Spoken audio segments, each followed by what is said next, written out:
नमस्कार। Welcome to civilised India. मेरा नाम है Alok Singh.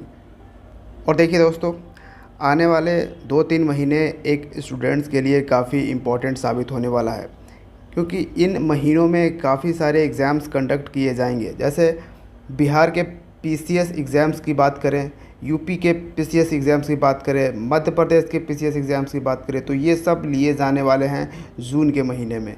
SSC exams, MTS, LDC, railway, ये सब एसएससी एग्ज़ाम जो कि या सेंट्रल लेवल का हो या फिर आप बोलें स्टेट लेवल का एग्ज़ाम्स हो, वो सब कंडक्ट किए जाने वाले हैं। तो इसमें बहुत ही इम्पोर्टेंट रहने वाला है ये जनरल अवेयरनेस का सेक्शन।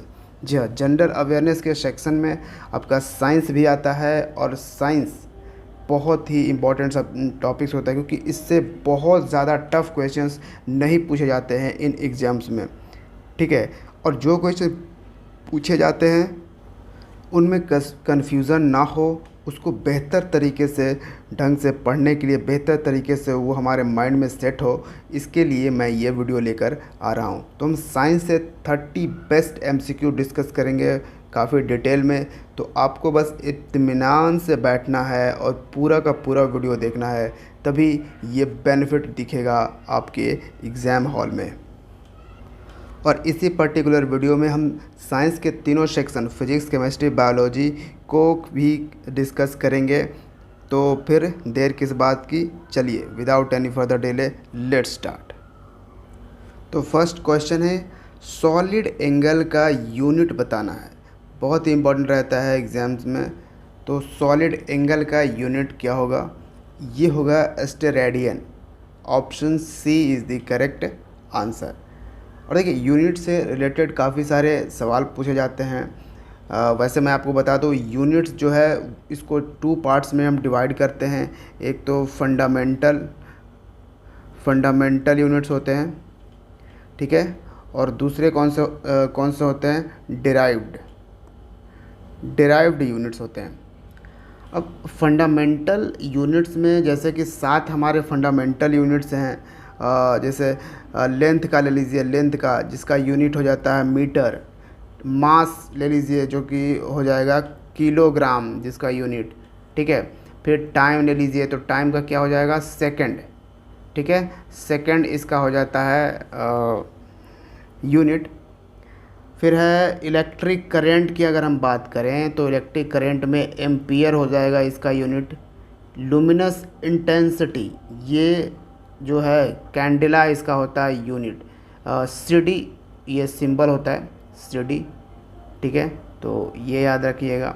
हाँ, एक और होता है अमाउंट ऑफ मोल। तो इसका क्या यूनिट होता है? इसका सिंपली मोल ही यूनिट हो जाता है, ठीक है। तो ये 7 फंडामेंटल यूनिट्स आपके होते हैं, और इसी से अब डिराइव्ड यूनिट भी निकाले जाते हैं। अब जैसे फोर्स हो गया, अब फोर्स के जो भी यूनिट होंगे वो डिराइव्ड तरीके से निकाले जाएंगे। फोर्स का क्या होता है फॉर्मूला, ठीक है, उसके अकॉर्डिंग निकाले जाएंगे। फोर्स है, वर्क है, ये सब क्या है, इसके जो भी यूनिट होंगे वो डिराइव्ड यूनिट होंगे। जैसे फोर्स का अगर हम निकालें तो कैसे होता है?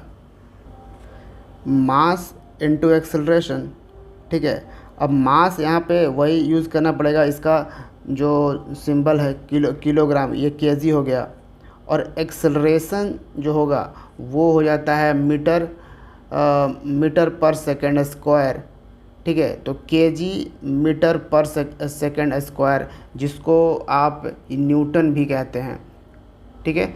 तो ये क्या हो जाता है कि इसको डिराइव्ड करके ये यूनिट निकाला जाता है, इसलिए इसको डिराइव्ड यूनिट भी कहते हैं, ठीक है। अब जैसे कुछ इंपॉर्टेंट वैल्यूज़ पूछता है। अब पूछेगा 1 एंगस्ट्रॉम यूनिट बराबर बताओ, एटॉमिक यूनिट बराबर बताओ कि कितना मीटर होता है। तो 1.5 × 10⁻11 मीटर। वो कभी रेयर ये सब चीज़ थोड़ा बहुत पूछ देता है। 1 नॉटिकल माइल बराबर बताओ कि कितना मीटर होता है? 1852 मीटर, ठीक है। अभी समुद्री जो चीज़ें हैं, इकोनॉमिक जो जोन है, इकोनॉमिक जोन जो हम नापते हैं तो नॉटिकल मीटर में ही नापते हैं, तो उस तरह से अब ये है 1 क्विंटल बराबर कितने केजी होंगे, तो 1000 केजी। ठीक है, तो इस तरह से कुछ थोड़े बहुत यूनिट्स भी डायरेक्टली पूछ देता है, तो वो आप अगर कोई भी बुक पढ़ते हो यूनिट का तो वहाँ पे थोड़ा बहुत देख लोगे तो उससे बेनिफिट आपको मिल जाएगा। नेक्स्ट क्वेश्चन है, यहाँ पे बहुत ही इम्पोर्टेंट सवाल ये पूछ रहा है कि जो बैलून होता है गैस से भरा हुआ वाला बैलून, वो उसको एक निडल से अगर उसको फोड़ते हैं तो काफ़ी आसान होता है, काफ़ी इजी होता है यहाँ से फोड़ने में इन कंपेयर टू नेल। अगर आप नाखून गड़ा के उस गैस भरा हुआ बैलून को फोड़ते हो, ठीक है, वो तो आपको ज़्यादा थोड़ा सा उसमें डिफ़िकल्ट होगा वो फोड़ने में। अगर वहीं आप एक निडल, एक सुई यूज़ करते हो उसको फोड़ने में, तो काफ़ी आसानी से वो फूट जाता है। तो ऐसा क्यों होता है, क्या कारण है कि सुई से अचानक बहुत ही आसानी से फूट जाता है बैलून और नाखून से थोड़ा सा डिफ़िकल्ट होता है? ठीक है, तो ये आपसे यहाँ पे सवाल पूछ रहा है। तो देखिए, एक इसमें कॉन्सेप्ट यूज़ होता है, एक प्रेशर का कॉन्सेप्ट यूज़ होता है। प्रेशर, अब प्रेशर का आपको मालूम होगा कि प्रेशर का जो फॉर्मूला होता है फोर्स पर यूनिट एरिया लगता है। ठीक है, फोर्स पर यूनिट एरिया। अब फोर्स पर यूनिट एरिया है, यहाँ से देखने में ही हमें ये दिख रहा है कि प्रेशर जो है वो इन्वर्सली प्रोपोर्शनल है एरिया का। ठीक है, मतलब क्या कि अगर हम किसी एरिया को बढ़ाते हैं, समझ रहे हो, अगर एरिया को बढ़ाते हैं तो प्रेशर जो है उस पर कम हो जाएगा। और यहीं पे अगर प्रेशर को अगर बढ़ाते हैं, यहाँ पे देखिए, प्रेशर को अगर बढ़ाना है तो फिर एरिया को कम करना पड़ेगा। यहाँ पे आप देख रहे हो बिल्कुल इन्वर्सली प्रोपोर्शनल है प्रेशर और एरिया। तो यानी कि हमें अगर इस पोजीशन पे ये इस एरिया में प्रेशर लगाना है in compare to this area, ये बड़ा वाला एरिया हो गया और ये छोटा एरिया हो गया। तो अब बताइए कि इन दोनों जगहों में से कहाँ पे प्रेशर ज़्यादा लगेगा? तो प्रेशर कहाँ पे ज़्यादा लगेगा? प्रेशर इस पे ज़्यादा लगेगा, ये इस वाले पोजीशन पे ज़्यादा प्रेशर लगेगा, क्योंकि यहाँ पे एरिया कम है ना। यहाँ पे इन्वर्सली प्रोपोर्शनल देख रहे हो ना, एरिया यहाँ पे कम है। कम अगर हो जाता है तो प्रेशर ज़्यादा हो जाएगा, और एरिया ज़्यादा हो जाता है तो प्रेशर कम हो जाता है। ठीक है, इस चीज़ को हम प्रैक्टिकली समझ सकते हैं। देख, तो वही यहाँ पे बताया जा रहा है। जैसे अब एक नाखून है, नाखून कैसा भी होगा तो ये इस तरह से कुछ होगा नाखून। ठीक है, ये मान लो कि इधर से यहाँ से ऐसा होगा, इसको गड़ा रहे हैं तो कुछ तो एरिया ज़्यादा है। और एक निडल की बात अगर हम करें तो एक निडल बस ये वाला पोजीशन होगा, इतना छोटा सा, इससे हम इसको गड़ा रहे हैं, और ये इस वाले पोजीशन से, तो एरिया यहाँ पे तो बड़ा हुआ। ठीक है, अब एरिया जब बड़ा होगा तो प्रेशर कम लगेगा, प्रेशर कम लगेगा तो कैसे जल्दी फूटेगा बलून? अब यहाँ पे एरिया ही बहुत कम है, यानी कि प्रेशर बहुत ज़्यादा लगा यहाँ पे, इसलिए यहाँ पे क्या हुआ, बलून फूट गया। ठीक है, तो यहाँ पे आंसर क्या हो जाएगा? Needle exerts more pressure than nail on the balloon. और इसका क्या रीज़न है वो हमने आपको बता दिया कि हम बता रहा है कि निडल जो है वो ज़्यादा प्रेशर एक्सर्ट कर रहा है बलून पे इन कंपेयर टू नेल से ज़्यादा प्रेशर निडल एक्सर्ट कर रहा है, क्योंकि इसका एरिया कम है। ठीक है, तो ये कॉन्सेप्ट यहाँ पे अप्लाई होता है। तो बस ऐसे ही इत्मीनान से देखते रहिए। बहुत ही इंपॉर्टेंट क्वेश्चन करने, हमें 30 क्वेश्चंस करने हैं, तो बहुत ही ऐसी एक्सप्लेनेशन के साथ इंपॉर्टेंट होने वाले हैं। तो नेक्स्ट क्वेश्चन है कि विच of the following is a vector quantity. Vector quantity यहाँ पे पूछा जा रहा है। तो दो तरह के क्वांटिटी होते हैं, एक वेक्टर और एक स्केलर क्वांटिटी। ठीक है, एक वेक्टर क्वांटिटीज़ एंड एक स्केलर क्वांटिटी। तो यहाँ पे पूछा जा रहा है कौन सा वेक्टर क्वांटिटी है। तो वेक्टर क्वांटिटी किसे कहते हैं? वेक्टर क्वांटिटी कहते हैं जिसका डायरेक्शन भी हो और मैग्नीट्यूड भी हो। दोनों अगर होता है साथ में तो ये हो जाएगा वेक्टर क्वांटिटी। अगर जिसके पास सिर्फ और सिर्फ डायरेक्शन है, मैग्नीट्यूड नहीं है, सॉरी, इसका सिर्फ सिर्फ मैग्नीट्यूड है एक्चुअली, उसका डायरेक्शन नहीं है, तो वो हो जाएगा क्या, स्केलर क्वांटिटी। ठीक है। अब यहाँ पे आप देखिए फोर्स, फोर्स वेक्टर क्वांटिटी है कि स्केलर क्वांटिटी हम कैसे मालूम करेंगे? तो यहाँ पे आपको देखना होगा, यहाँ पर भी फिर वही अप्लाई होगा कि force is equal to mass into acceleration होता है। ठीक है। तो मास तो ऑब्वियसली ये जो है यहाँ पे ऑप्शन में भी दिया गया है, लेकिन मास का कोई डायरेक्शन नहीं होगा। ठीक है, मास के लिए कोई डायरेक्शन नहीं है, लेकिन एक्सेलरेशन किस डायरेक्शन में एक्सेलरेट कर रहा है वो तो होगा एक्सेलरेशन का डायरेक्शन। यानी कि फोर्स जो है वो वेक्टर क्वांटिटी है। क्या है? Vector quantity. अब यहाँ पे मास देखिए, अब मास का क्या डायरेक्शन होगा? अब ये कोई वज़न वगैरह मापने का क्या डायरेक्शन होगा? कोई डायरेक्शन नहीं होगा। ठीक है, इसका सिर्फ मैग्नीट्यूड होगा। अब मैग्नीट्यूड जैसे मान लीजिए कि ये 50 kg का है, 20 kg का है, जो भी ये यही बस होगा सिर्फ। ठीक है। नेक्स्ट टाइम है, टाइम भी क्या है? बस टाइम होगा, इसका भी मैग्नीट्यूड होगा, कोई डायरेक्शन नहीं होगा, मैग्नीट्यूड होगा। जैसे इतने टाइम 30 मिनट के लिए, 40 मिनट के लिए, ये सब चीज़ें। पावर है, पावर का भी मैग्नीट्यूड होगा। ठीक है। तो यहाँ पे क्या हो, वेक्टर क्वांटिटी हो गया force. Option A is the correct answer. अब देखिए स्केलर वेक्टर क्वांटिटी तो हमने यहाँ पे देखा। अब वेक्टर क्वांटिटी का जैसे स्केलर क्वांटिटी और वेक्टर क्वांटिटी, इसमें और कोई आपके पास एग्जांपल्स हैं? स्केलर क्वांटिटी में आपका डिस्टेंस हो जाएगा। ठीक है। लेकिन डिस्प्लेसमेंट की अगर हम बात करें तो डिस्प्लेसमेंट आपका हो जाएगा वेक्टर क्वांटिटी, इसका डायरेक्शन है। ठीक है। और क्या हो सकता है? स्पीड की ही बात कर लीजिए। स्पीड अगर लेते हैं तो स्पीड हो जाता है स्केलर क्वांटिटी, लेकिन वेलोसिटी ये एक वेक्टर क्वांटिटी है। तो ये कुछ एग्जांपल्स हो सकते हैं। ठीक है, तो इसको याद रखना बहुत इम्पॉर्टेंट है। नेक्स्ट क्वेश्चन है, which law of motion acted when a car और train start suddenly the passengers bend backward? तो क्या आपने समझा? आप कभी किसी बस में या फिर कार में बैठे होते हो, अचानक से ड्राइवर उधर ब्रेक वगैरह लगाता है, तो एक से एक झटका आता है, और आप अगर मान लो कि ये मान लो कि सीट है। ठीक है, ये सीट है और आप यहाँ पे बैठे हुए हो, और आप कुछ इस तरह से बैठे हुए हो। ठीक है, यहाँ सीधा बैठे हुए हो, तो अचानक से जो झटका लगता है तो आप क्या हो जाते हो, बेंड हो जाते हो, बैक हो जाते हो। ये जो आप सीधा बैठे हुए थे, आपका सर यहाँ पे आ जाता है, आप इस तरह से कुछ हो जाते हो।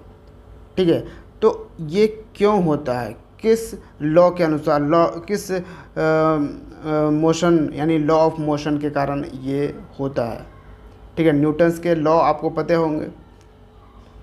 तो यहाँ पे वही सवाल आपसे पूछा जा रहा है। तो ऑप्शन यहाँ पे देखिए, थर्ड लॉ ऑफ न्यूटन है, लॉ ऑफ इनर्शिया है, या फिर लॉ ऑफ इम्पल्स है, या फिर सेकंड लॉ ऑफ न्यूटन है। तो यहाँ पे कौन सा होगा? लॉ ऑफ इनर्शिया होगा। Option B is the correct answer. अब बोलोगे लॉ ऑफ इनर्शिया क्या है? तो देखिए, फर्स्ट लॉ ऑफ न्यूटन जो होता है, न्यूटन का जो पहला लॉ, वही तो लॉ, उसको लॉ ऑफ इनर्शिया भी कहते हैं। अब पहला लॉ क्या है कि अगर कोई बॉडी, अगर वो रेस्ट में हो या फिर वो मूव कर रहा हो, ठीक है, दोनों चीज़ें हैं। अगर वो रेस्ट में हो या फिर वो मूव कर रहा हो, जब तक उस पर कोई एक्सटर्नल फोर्स नहीं लगता है, तब तक वो अपने इनिशियल पोजीशन पे ही रहेगा। यानी कि अगर वो रुका हुआ है तो वो रुका हुआ रहेगा, अगर वो मूव कर रहा है तो वो मूव करता रहेगा, जब तक कि उस पर कोई एक्सटर्नल फोर्स नहीं लगता है। तो इसी तरह से यहाँ पे एक्सटर्नल फोर्स लगता है, तभी ये झटका हमें फील होता है। तो ये क्या हुआ? Newton's first law. क्या आप और भी एग्जाम्पल दे सकते हो न्यूटन्स फर्स्ट लॉ का? जैसे किसी चादर में बहुत सारे धूल होते हैं, उस पे आप किसी डंडे से मारो तो उससे धूल निकलते हैं। ठीक है, ये भी एक कारण है, यानी कि वो भी एक क्या है, किस कारण होता है, तो law of inertia, first law of Newton के कारण ही वो होता है। ठीक है, तो इसी तरह के प्रैक्टिकल लाइफ में बहुत सारे एग्जांपल्स आप ढूंढ सकते हो, तो आप एक कोई एग्जांपल हमें कमेंट में ज़रूर बताइएगा। तो यहाँ पे हमने बात कर लिया फर्स्ट लॉ ऑफ मोशन की। सेकेंड लॉ ऑफ मोशन क्या है न्यूटन का, तो उसमें मोमेंटम आ जाता है, force is equal to mass into acceleration. ये सेकेंड लॉ ऑफ न्यूटन है। इसमें कहता है कि rate of change of momentum जो है वो डायरेक्टली प्रोपोर्शनल होगा जो फोर्स उस पर अप्लाई हो रहा है। ठीक है, जितना फोर्स अप्लाई हो रहा है उसके डायरेक्टली प्रोपोर्शनल होगा rate of change of momentum में जो चेंजेस आएंगे। तो ये हो जाता है हमारा सेकेंड लॉ। ठीक है, और अगर थर्ड लॉ की बात करें तो ऑब्वियसली बहुत ही इंपॉर्टेंट और simple, to every action there is equal and opposite reaction. तो कोई सी भी एक्शन का इक्वल एंड अपोजिट रिएक्शन होगा। जितनी किसी वॉल पे आप जितनी ज़ोर से मारोगे उतनी ज़ोर से आपको भी वहाँ पे लगेगा। ठीक है, आप भी हर्ट होंगे उतनी ही ज़ोर से जितनी फोर्स से आप उस पर मार रहे हो। तो ये क्या है, एवरी यानी कि to every action there is equal and opposite reaction. और कोई example, obviously motion of rocket. जो रॉकेट आप देखते हो, रॉकेट का आपने लॉन्च होते हुए देखा होगा, नीचे आग वगैरह एकदम लगा हुआ रहता है, पूरा एकदम लगता है एकदम से। तो उसी के ही तो जितना ज़ोर से यहाँ पे रॉकेट मारता है उसके ऊपर से, इधर से उससे ज़्यादा से यहाँ पे दिया जाता है कि ताकि रॉकेट ऊपर उड़ सके। ठीक है, फिर गन है, बंदूक जब कोई चलाता है तो जितना वो मतलब कि जितने फोर्स से वो आगे जाता है उतने फोर्स से वो आपके हाथों को भी पीछे ढकेलता है। आप देखते हो कि फट से पीछे आता है। और एक और चीज़ यहाँ पे है, कभी क्रिकेट देखते होगे तो क्रिकेट में एक कैच जब लेना होता है तो एक बैट्समैन वो जो फील्डर होता है वो क्या करता है कि कैच लेने के साथ अपने हाथ को झटका लेता है, पीछे की तरफ लेता है। ठीक है, ऐसा नहीं करता है कि बस कैच लिया और एकदम से शांत रह गया। वो कैच लेके थोड़ा सा अपना केहूनी जो होता है वो पीछे की ओर लेता है, इसलिए लेता है ताकि वो बैलेंस कर पाए। अगर वो यहीं पर रहेगा तो वो बैलेंस नहीं कर पाएगा। ठीक है, तो ये सब भी एग्जाम्पल होता है। तो डेली लाइफ में काफ़ी सारे एग्जाम्पल्स आपको देखने को मिल जाएंगे। और इन एग्ज़ाम्स में ये सब चीज़ रिलेटेड चीज़ें, क्योंकि जिससे आप एक डेली लाइफ में एक बंदा पर्सन जानता हो उसी से पूछा जाता है। नेक्स्ट क्वेश्चन है, एक म्यूजिकल इंस्ट्रूमेंट है सितार, ये कन्वर्ट करता है कौन सा एनर्जी साउंड एनर्जी में। ठीक है, साउंड एनर्जी में सितार किस एनर्जी को कन्वर्ट करता है, ये आपसे सवाल पूछा जा रहा है।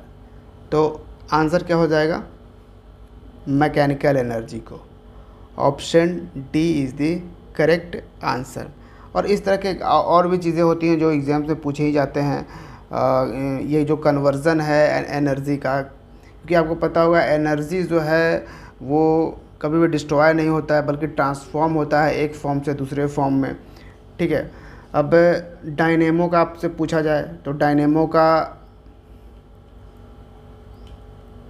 डायनेमो जो होगा वो मैकेनिकल एनर्जी को कन्वर्ट करेगा इलेक्ट्रिकल एनर्जी में। ठीक है, मैकेनिकल एनर्जी को इलेक्ट्रिकल एनर्जी में। और मोमबत्ती आपने जब जलाया होगा तो आपने देखा होगा कि वहाँ पे जो है केमिकल एनर्जी है उसमें, वो कन्वर्ट हो रहा है हीट एंड लाइट में। ठीक है, ये चीज़ें हैं। माइक्रोफोन जो यूज़ किया जाता है बोलने के लिए, माइक्रोफोन में क्या होता है, कौन सा एनर्जी को कन्वर्ट किया जाता है, तो इसमें साउंड एनर्जी जो है ना वो कन्वर्ट हो जाता है इलेक्ट्रिकल एनर्जी में। ठीक है, इलेक्ट्रिकल एनर्जी में ये कन्वर्ट होता है साउंड एनर्जी। अच्छा, सोलर सेल आप देखे होगे, काफ़ी सोलर पैनल लगाए जा रहे हैं हमारे देश में। तो सोलर पैनल में जो सोलर सेल होता है, सोलर सेल किस एनर्जी को किस एनर्जी में कन्वर्ट करता है? तो ऑब्वियसली सोलर एनर्जी को किस में कन्वर्ट करता है? सोलर एनर्जी को इलेक्ट्रिकल एनर्जी में, तभी तो इससे हम फिर बल्ब वगैरह जला पाते हैं। ट्यूबलाइट है जिसको भारत सरकार ट्यूबलाइट का एग्जिस्टेंस भारत से ख़त्म करने वाली है। 2030 तक का टारगेट है कि ट्यूबलाइट भारत से ख़त्म कर दिया जाएगा और इसके जगह पे ऑब्वियसली एलईडी बल्ब जलेंगे। तो ट्यूबलाइट जो है इलेक्ट्रिकल एनर्जी को ये कन्वर्ट कर देता है लाइट एनर्जी में। एक चीज़ इम्पॉर्टेंट है यहाँ पे कि इलेक्ट्रिकल एनर्जी को लाइट एनर्जी में कन्वर्ट करता है, लेकिन इसमें हीट एनर्जी नहीं होता। ठीक है, आपने देखा होगा कि ट्यूबलाइट हीट नहीं होता है। ट्यूबलाइट अगर जलता है तो बहुत ही सिंपल सा वो लुक उसका रहता है, बहुत ही मतलब लाइट जो है उसमें हीट नहीं होता है। ये चीज़ें होती हैं। अब यहीं पे बल्ब का ले लो। अब जो हम लोग येलो वाला जो बल्ब हम यूज़ करते हैं हम लोग, ठीक है, नॉर्मल जो बल्ब, उसमें हीट एंड लाइट दोनों होता है। ठीक है, तो ये चीज़ें याद रखिएगा। फिर बैटरी हो गया, जैसे केमिकल एनर्जी को इलेक्ट्रिकल एनर्जी में कन्वर्ट किया। तो इस तरह से काफ़ी सारे होते हैं जो भी बहुत ही मतलब एग्ज़ाम्स में तो मतलब पूछे जाते हैं, कॉम्पिटिटिव एग्ज़ाम्स में तो इन सब सवालों से तो एक ना एक क्वेश्चंस आपको दिख जाएंगे। ठीक है, तो ऑब्वियसली मैंने कुछ इंपॉर्टेंट्स आपके साथ डिस्कस करने की कोशिश की है। नेक्स्ट है, किस वेव का एग्जाम्पल है साउंड? तो पहली तो बात, आपको वेव के बारे में जानकारी होनी चाहिए। ये जो वेव होता है, ठीक है, ये कितने तरह का वेव होता है, कितने टाइप्स का ये वेव होता है, तभी आप इसका आंसर भी कर पाओगे। तो देखिए, वेव जो होता है ना, वो मेनली दो तरह के वेव होते हैं, दो टाइप्स के। कौन कौन से? एक तो आपके हो गए मैकेनिकल वेव, ठीक है, एक आपके मैकेनिकल वेव, और दूसरे हो गए नॉन मैकेनिकल वेव। ठीक है, एक है मैकेनिकल वेव और दूसरे नॉन मैकेनिकल वेव। यहाँ पे हम मैकेनिकल वेव को फर्दर डिवाइड करते हैं। ठीक है, मैकेनिकल वेव को हम फर्दर डिवाइड करते हैं और यहाँ पे होता है लॉन्गिट्यूडिनल वेव और आगे है ट्रांसवर्स वेव। ठीक है, तो इतना हम डिवाइड करते हैं। अच्छा, फिर डिफरेंस क्या है मैकेनिकल वेव और नॉन मैकेनिकल वेव में, ये भी इम्पॉर्टेंट है। ठीक है, तो देखिए, जिस वेव को ट्रेवल करने में मीडियम रिक्वायरमेंट है, यानी कि अगर प्रोपेगेट उसको करना है, ट्रेवल करना है जिस वेव को, उसमें मीडियम की ज़रूरत है। मीडियम जैसे एयर हो गया, गैस हो गया, ठीक है, सॉलिड हो गया, कोई भी मीडियम हो, सॉलिड, लिक्विड, गैस, कोई भी मीडियम की ज़रूरत अगर होती है, रिक्वायरमेंट होती है, तब हम उस वेव को कहेंगे मैकेनिकल वेव। ठीक है, ये कॉन्सेप्ट हो गया। दूसरा नॉन मैकेनिकल, समझ गए कि जिसमें मीडियम की ज़रूरत नहीं होती है। मीडियम कोई इसको ट्रेवल करने के लिए नो मीडियम, कोई ट्रेवल करने की ज़रूरत नहीं, यानी कि नॉन मैकेनिकल वेव वैक्यूम में ट्रेवल कर सकता है। ठीक है, कहाँ पे? वैक्यूम में ट्रेवल कर सकता है नॉन मैकेनिकल वेव। तो ये एक चीज़ है। अब यहाँ पे आपसे वही सवाल पूछा जा रहा है कि sound is the example of which wave, किस वेव का। और लेकिन यहाँ पर भी आपको कन्फ्यूज़न आएगा। अब यहाँ पे आपका ये कन्फ्यूज़न आएगा, मैकेनिकल वेव, नॉन मैकेनिकल हमने जान लिया, मैकेनिकल वेव को आपने फर्दर डिवाइड किया है लॉन्गिट्यूडनल वेव और ट्रांसवर्स वेव में। अब इन दोनों में क्या डिफरेंस है? तो क्या, लॉन्गिट्यूडनल वेव जो है वो एक ही साइड में रहेगा, यानी कि वे इसमें मतलब ये है कि जिस मीडियम में ये वेव ट्रेवल कर रहा है, ठीक है, जिस मीडियम में अगर ये वेव ट्रेवल कर रहा है उस मीडियम का पार्टिकल्स, ठीक है, पार्टिकल्स और वेव दोनों ही एक ही डायरेक्शन में अगर ट्रेवल कर रहे हैं ऐसे, ठीक है, एक ही डायरेक्शन में अगर ये ट्रेवल कर रहे हैं उस मीडियम का, जिस मीडियम में मान लो सॉलिड हो, लिक्विड हो, गैस हो, ठीक है, तो उस मीडियम का वेव और उसका पार्टिकल्स दोनों ही एक ही डायरेक्शन में अगर मूव कर रहे हों तो वो, या फिर एक वर्ड यूज़ किया जाता है प्रोपेगेट कर रहे हों, तो उसको हम बोलेंगे लॉन्गिट्यूडनल वेव, ठीक है। लेकिन वही अगर परपेंडिकुलर हो जाता है कि वेव अगर इस डायरेक्शन में जा रहे हों उस मीडियम में, और उसका पार्टिकल, उस मीडियम का पार्टिकल, उस माध्यम जिस मीडियम में वो ट्रेवल कर रहा है वो पार्टिकल अगर 90 डिग्री पे ट्रेवल कर रहा हो ऐसे, ठीक है, या 90 डिग्री पे ट्रेवल कर रहा हो, तो इस वाले वेव को हम क्या बोलेंगे? Transverse wave. ट्रांसवर्स नाम से समझो, ये बिल्कुल ट्रांसवर्स है, ये इस तरफ जा रहा है और ये इस वर्स है, बिल्कुल ट्रांस हो जाता है यहाँ पे, ठीक है। और लॉन्गिट्यूड मतलब एक तरह से लॉन्ग मतलब लंबा, ठीक है, तो यहाँ पे लंबे की तरफ ही जा रहा है, इस तरह से याद हो जाएगा, बिल्कुल कन्फ्यूज़न नहीं होगा फिर से। तो याद करने का भी अपना एक तरीका होना चाहिए। तो अब इसका आंसर क्या हो जाता है साउंड का? तो ऑब्वियसली हम नेक्ड आई से तो इसको नहीं देख पा रहे हैं, इसके वेव को नहीं देख पाएंगे, तो हमें जो पढ़ना होगा उसके अकॉर्डिंग ही याद रखना होगा। तो साउंड एग्जाम्पल है लॉन्गिट्यूडनल वेव का, option B is the correct answer, ठीक है।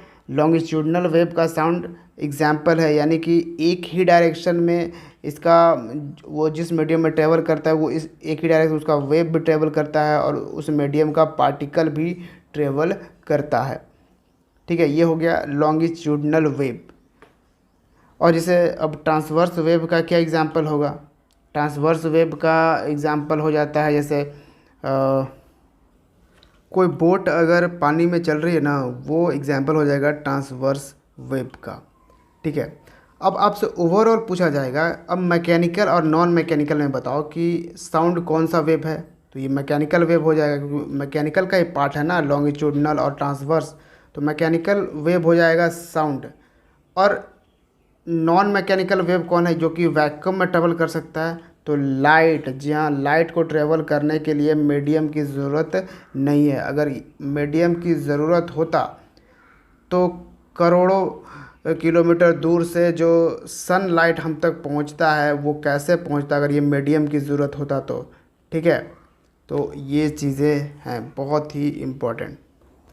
तो यहाँ पे अगर साउंड की बात करें, वेव की तो हमने बात कर ली, तो साउंड को हम यानी कि मेज़र करने के लिए कौन सा यूनिट यूज़ करते हैं?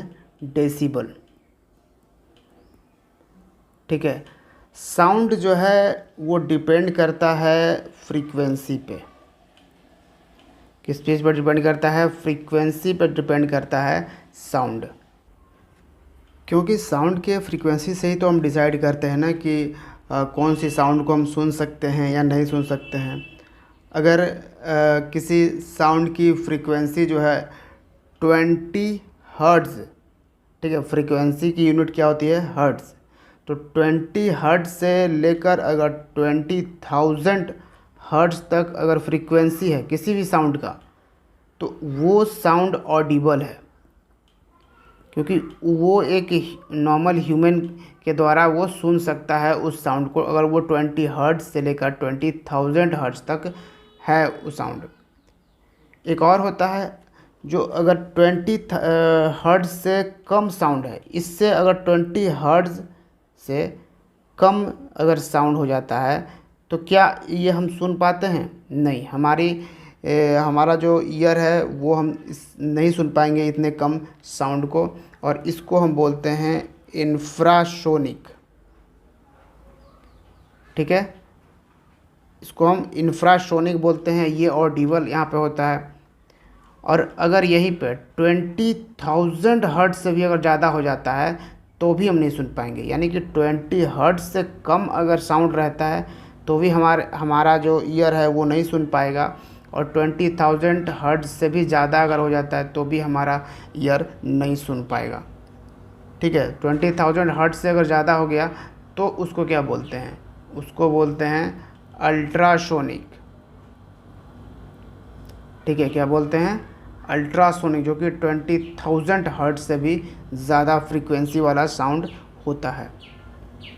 साउंड की बात कर रहे हैं तो एक यूज़ किया जाता है मैक नंबर। ठीक है, मैक नंबर जो काफ़ी बार आपने देखा होगा, जो मिसाइल्स होते, क्रूज़ मिसाइल्स होते हैं, पनडुब्बी वगैरह होती है, तो उसको मैक नंबर से कंपेयर किया जाता है कि वो हाइपरसोनिक है, सुपरसोनिक है। रिसेंटली रसिया ने हाइपरसोनिक क्रूज मिसाइल लॉन्च किया था। ठीक है, तो इस तरह से मैक नंबर भी एक इम्पॉर्टेंट पार्ट होता है इस फिज़िक्स का। तो और एग्ज़ाम्स में भी पूछा जाता है, जी हाँ, बहुत ही इम्पॉर्टेंट। तो यहाँ पे अगर ये मैक नंबर अगर ज़्यादा है 1 से, अगर मैक नंबर 1 से ज़्यादा होता है तो वो बॉडी क्या कहा जाएगा? सुपरसोनिक।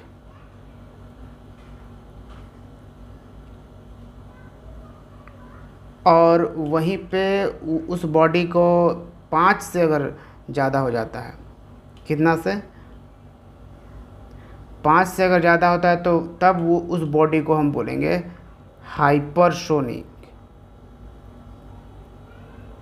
सॉरी, 5। और यहाँ पे 1 से कम हो जाता है तो 1 से भी अगर वो कम हो जाता है तब उस बॉडी को हम क्या बोलेंगे? सबसोनिक। मतलब क्या? यानी कि मैक नंबर अगर 1 से ज़्यादा हुआ तो सुपरसोनिक स्पीड से वो मिसाइल्स या क्रूज, वो पनडुब्बी ट्रेवल करेगा। क्या? सुपरसोनिक स्पीड से। अगर वो मैक नंबर 5 से ज़्यादा है तो वो हाइपरसोनिक हो जाएगा, और अगर 1 से कम है तो वो सबसोनिक स्पीड होगा। ठीक है, तो ये एक इम्पॉर्टेंट टर्म्स था, उसको ज़रूर याद रखिएगा। तो नेक्स्ट क्वेश्चन है कि 50 डिग्री सेल्सियस का वैल्यू बताइए फ़ारेनहाइट में। तो एक इम्पॉर्टेंट क्वेश्चन कि 50 डिग्री सेल्सियस का फ़ारेनहाइट में क्या वैल्यू होगा। तो इसके लिए तो पहली बात आपको एक बहुत ही इम्पॉर्टेंट फार्मूला याद रखना है, बहुत ही इजी है। ठीक है, सेल्सियस माइनस 0, ठीक है, अपॉन में 100 कीजिएगा, क्योंकि दो चीज़ें निकालनी है, सेल्सियस निकालनी है, सेल्सियस और फ़ारेनहाइट का यहाँ पे खेल है, दो का हमारा यहाँ पे खेल है। Celsius minus 0 upon 100 equal to कीजिएगा फ़ारेनहाइट माइनस 32, कितना? 32, ये एक फॉर्मूला है प्रूफ्ड, और अपॉन में 180 करिएगा। ठीक है, ये एक इम्पॉर्टेंट फार्मूला है। अगर सेल्सियस या फ़ारेनहाइट, कभी आपको ये बोल सकता है कि फ़ारेनहाइट दे देगा, आपको सेल्सियस में कन्वर्ट करना होगा, सेल्सियस दे देगा, फ़ारेनहाइट में कन्वर्ट करना होगा, तो यहाँ से आप आसानी से कन्वर्ट कर पाओगे। ठीक है, तो अब यहीं पे देख लो, अब यहाँ पे क्या दिया हुआ है? डिग्री सेल्सियस दिया हुआ है ना, तो 50 को ना सेल्सियस के जगह पे डालो, 50 माइनस 0 अपॉन में 100 इक्वल टू फ़ारेनहाइट 32 अपॉन में 180। ठीक है, अब यहाँ पे मैं इसका कैलकुलेशन करता हूँ, तो ऑब्वियसली 0 तो यहाँ से ख़त्म हो जाएगा, तो 50 अपॉन 100 और यहाँ पे equal to f minus 32 upon 18। तो यहाँ से ये कट होगा, यहाँ पे 2 आ जाएगा और यहाँ पे 9। तो अगर फ़ारेनहाइट इक्वल टू यहाँ पे करनी है तो 9 प्लस 32 जाएगा। ठीक है, अच्छा हमने कैलकुलेशन मिस कर दिया, यहाँ पे 0 था ना, 180 था ना, तो इसको हमने 0 को लिया ही नहीं, फिर यहाँ पे 180, तो यहाँ पे 90 आएगा, और 90 के साथ यहाँ पे भी 90 आएगा। ठीक है, यानी कि 90 प्लस 32 कितना आ जाएगा? 122 फ़ारेनहाइट ये आ जाएगा। ठीक है, कितना? 122 फ़ारेनहाइट। तो हमने 50 डिग्री सेल्सियस को कन्वर्ट किया फ़ारेनहाइट में तो 122 फ़ारेनहाइट आता है। ठीक है, तो ये कौन सा आंसर हो जाएगा? Option D is the correct answer. तो ये बहुत ही इंपॉर्टेंट फॉर्मूला है, याद करना भी बहुत ही आसान है। C-0/100 और F-32/180, ये इसको याद रखना है। और यहीं पे आपको केल्विन भी अगर दे दिया जाए, मान लो कि सेल्सियस से केल्विन में कन्वर्ट करने के लिए आपको पूछा जाए, तो सिंपली K-273 कर देना, अपॉन में 100 कर देना। ठीक है, केल्विन यहाँ पे अगर केल्विन का वैल्यू दिए, केल्विन निकालना है तो केल्विन यहाँ पे निकालिए, -273 अपॉन में 100, इसको इक्वलिटी यहाँ पे कर देना है। तो इस तरह से आप यहाँ पे फॉर्मूला निकाल सकते हो, यहाँ से मतलब वैल्यू। नेक्स्ट क्वेश्चन है, in a concave mirror if the object is kept between the focus and pole what will be the position of image formed. तो मिरर चैप्टर से हम ये बात कर रहे हैं, तो कॉनकेव मिरर की बात करें कि अगर कॉनकेव मिरर में देखिए क्या एक्चुअली में है। कॉनकेव मिरर क्या होता है? ये वाला, ये हो गया आपका कॉनकेव मिरर। तो यहाँ पे बोल रहा है कि कॉनकेव मिरर में जो ऑब्जेक्ट है वो कहाँ पे रखा हुआ है? तो फोकस और पोल के बीच में। ये आपका पोल हो गया और ये आपका फोकस हो गया। ठीक है, ये पोल और ये फोकस, और ऑब्वियसली ये सेंटर ऑफ कर्वेचर हो जाएगा। तो इस फोकस और पोल के बीच में कहीं मान लो यहाँ पे ऑब्जेक्ट रखा हो। ठीक है, कहाँ पे? यहाँ पे ऑब्जेक्ट रखा हुआ होगा। तो यहाँ आपसे पूछ रहा है कि ऑब्जेक्ट जब यहाँ पे रखा हुआ है तो बताओ कि इमेज कहाँ पे फॉर्म होगा। जो इमेज फॉर्म होगा वो कहाँ पे फॉर्म होगा, ये ऑप्शन से आपको बताना है। तो इमेज ना इसके पीछे फॉर्म होगा, यहाँ पे फॉर्म होगा इमेज। ठीक है, और तो यहाँ पे क्या कर सकते हैं? बिहाइंड द मिरर के पीछे। Option C is the correct answer. और पीछे ही होगा और एनलार्ज्ड होगा, ये जो ऑब्जेक्ट होगा उससे बड़ा इमेज बनेगा। फिर वर्चुअल होगा, ऑब्वियसली जब अगर मिरर के जैसे ही बिहाइंड गया तो वो वर्चुअल हो जाता है। ठीक है, वर्चुअल मिरर होगा। और क्या ये उल्टा होगा या सीधा मिरर यहाँ पे इमेज बनेगा? तो इमेज बिल्कुल सीधा बनेगा, इरेक्ट बनेगा। ठीक है, तो ये भी एक इम्पॉर्टेंट सवाल है, इसको याद रखना है। ये तो कॉनकेव मिरर हो गया। कॉन्वेक्स मिरर ये वाला साइड हो जाएगा, ये कॉन्वेक्स मिरर हो जाएगा। ठीक है, ये होता है कॉन्वेक्स मिरर। तो इसी तरह से अगर आपसे पूछ दे कि अगर एट इन्फिनिटी, कॉनकेव मिरर की हम बात कर रहे हैं, अभी इसकी बात हम नहीं कर रहे हैं। ठीक है, तो पूछा जाए कि अगर इन्फिनिटी पे रखा गया हो ऑब्जेक्ट तो बताइए कि इमेज का पोजीशन क्या होगा? तो वो फोकस पे बनेगा। अगर फोकस पे रखा जाए तो वो इन्फिनिटी पे इमेज बनेगा। ठीक है, ऐसा रहेगा। अगर सेंटर ऑफ कर्वेचर पे ऑब्जेक्ट को रख दिया जाए तो इमेज भी सेंटर ऑफ कर्वेचर पे ही बनेगा। तो ये चीज़ें हैं। ठीक है, तो ये याद रखिएगा। और कॉन्वेक्स मिरर में भी वही है। कन्वेक्स मिरर में अगर इन्फिनिटी पे रखा जाए ऑब्जेक्ट को तो वो इमेज फॉर्म होगा फोकस पे आकर। ठीक है, जो कि हाईली डिमिनिश्ड होगा, बहुत ही छोटा फॉर्म होगा। तो ये भी आप याद रख पाएंगे। देखो, साइज़ की अगर पूछा जाए, अगर इमेज का साइज़ वगैरह ये सब पूछे तो एक चीज़ याद रखना कि अगर कॉन्वेक्स मिरर, ये तो कॉनकेव हुआ ना, अगर यहाँ पे कॉन्वेक्स है, कॉन्वेक्स मिरर में अगर बनता है, जो भी इमेज अगर बनता है वो हमेशा वर्चुअल होगा, इरेक्ट होगा, सीधा होगा। ठीक है, और बहुत ही छोटा होगा, डिमिनिश्ड इमेज बनेगा। ये सब कॉन्वेक्स मिरर में। ठीक है, और बाकी चीज़ें आपको ऐसे ही याद हो जाएगी। तो ये चीज़ें याद रखना। फिर ये हमने मिरर की बात करी है, उसी तरह से कॉनकेव लेंस, कॉन्वेक्स लेंस भी आप ज़रूर पढ़ लेना ठीक है, बहुत ही इम्पोर्टेंट है ये वाला भी सेक्शन। कॉनकेव मिरर का यूज़ भी आता है एग्ज़ाम में। कॉनकेव मिरर का क्या यूज़ हम किस तरह से करते हैं? तो जो सेविंग मिरर यूज़ करते हैं, सेविंग करने के लिए जो सैलून में आप देखते हो, वो क्या होता है? कॉनकेव मिरर होता है। ठीक है, सोलर कुकर्स में भी कॉनकेव मिरर ही लगाए जाते हैं। तो ये कुछ आप याद रख पाओगे।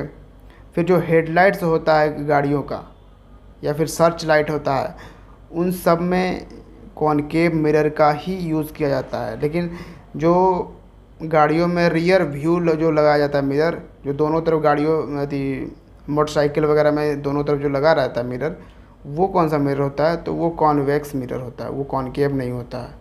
तो ये चीज़ें, कुछ चीज़ें याद आप रख सकते हो। नेक्स्ट है, which vision cells of the eye distinguish the colour of light. तो हमारे विज़न का, हमारे आँखों में कौन सा विज़न सेल्स होता है जिसके कारण हम रंग पहचान पाते हैं, रंग को डिस्टिंगाइज कर पाते हैं कि ये लाल, पीला, हरा जो भी चीज़ें हैं। तो ये कौन सा विज़न सेल्स होता है? ये होता है cones. Option C is the correct answer. देखिए, हमारे रेटिना में, आँखों में जो रेटिना होता है, उसके दो टाइप्स के विज़न सेल्स होते हैं। एक तो कोन्स होते हैं, दूसरे रॉड्स होते हैं। ठीक है, तो कोन्स तो डिसाइड करता है कि रंग कैसा है, रंग हम जो पहचान पाते हैं वो यहाँ पे कि रंग कैसा है। और वहीं जो रॉड्स है, रॉड्स जो विजन सेल्स है, ये डिसाइड करता है कि लाइट की इंटेंसिटी क्या है, मतलब कितनी इंटेंसिटी से लाइट आ रही है, ये डिसाइड करता है रॉड विज़न सेल्स। ठीक है, ये चीज़ याद रखिएगा। बात आइज़ की हो रही है, आँखों की हो रही है, तो क्लियर विज़न के लिए कितना मिनिमम डिस्टेंस चाहिए जहाँ से हमें क्लियर दिखाई दे? 25 सेंटीमीटर तो होनी चाहिए। अगर आप कोई पढ़ाई वगैरह कुछ भी कर रहे हो तो 25 सेंटीमीटर ये मिनिमम डिस्टेंस है क्लियर विज़न के लिए, जहाँ पे आपको बहुत ही अच्छे से, या तो इससे अगर 25 सेंटीमीटर से नज़दीक आओगे तो क्लियर विज़न नहीं होगा, क्लियर नहीं दिखेगा, या इससे दूर जाओगे तो क्लियर नहीं दिखेगा। तो मिनिमम जो है 25 सेंटीमीटर ये होने वाला है। मतलब मतलब इससे कम नहीं होना चाहिए 25 सेंटीमीटर से, ये आप मोस्टली आप समझ सकते हो। अब एक सवाल आता है, आँखों की बात हो रही है तो आँखों से रिलेटेड, आइज़ से रिलेटेड, कि आइज़ में कुछ डिफेक्ट्स हो जाते हैं। ठीक है, वक्त के साथ कुछ डिफेक्ट्स आइज़ में आते हैं, उससे रिलेटेड काफ़ी कॉम्पिटिटिव एग्ज़ाम्स में सवाल पूछ लिए जाते हैं। जैसे एक होता है मायोपिया, आँखों की बीमारी है, मायोपिया कहें या फिर इसको शॉर्ट साइटेडनेस भी बोलते हैं। मायोपिया या फिर शॉर्ट साइटेडनेस, इसमें क्या होता है कि लोगों को नज़दीक का साफ नहीं दिखता, दूर का अच्छा दिखता है। ठीक है, दूर का अच्छा दिखता है, लेकिन जो नियर ऑब्जेक्ट्स होते हैं वो क्लियर नहीं दिखते हैं, वो क्लियर नहीं दिखते हैं जो नज़दीक के ऑब्जेक्ट्स होते हैं। ठीक है, तो इसमें इसको ठीक करने के लिए हम क्या करते हैं? तो इसमें क्या होता है कि डॉक्टर भी, आप जाओगे, आपको वो चेक करेगा, उसको पता चल जाएगा कि आपको शॉर्ट साइटेडनेस है, मायोपिया है, यानी कि आपको नज़दीक का नहीं दिखता है। तो आपको सिंपली कौन सा चश्मा देगा? डाइवर्जिंग लेंस यूज़ करो, डाइवर्जिंग लेंस, या फिर इसको कॉनकेव लेंस कहते हैं। ठीक है, कॉनकेव लेंस यूज़ करता है जिसको मायोपिया होता है। अब एक और इसी तरह का होता है जिसको हम बोलते हैं हाइपरमेट्रोपिया, हाइपरमेट्रोपिया, या फिर इसको बोलते हैं लॉन्ग साइटेडनेस। हाइपरमेट्रोपिया या फिर लॉन्ग साइटेडनेस हम कहते हैं। इसमें क्या होता है, यहाँ पे लॉन्ग साइटेडनेस बोला है तो यहाँ पे जो है दूर का नहीं दिखेगा, फार ऑब्जेक्ट्स क्लियर नहीं दिखेंगे। नज़दीक का यहाँ पे दिखेगा, लेकिन फार ऑब्जेक्ट्स क्लियर नहीं दिखेंगे लॉन्ग साइटेड है। तो इससे आप याद रखिएगा कि लॉन्ग अगर बोल रहा है यानी कि दूर का नहीं दिखने वाला है, शॉर्ट बोल रहा है तो नज़दीक का नहीं दिखने वाला है। तो इसका ये भी नाम आपको ये नाम भी दे देगा, हाइपरमेट्रोपिया और मायोपिया। तो हाइपरमेट्रोपिया लॉन्ग साइटेडनेस होता है, दूर की चीज़ें नहीं दिखती है।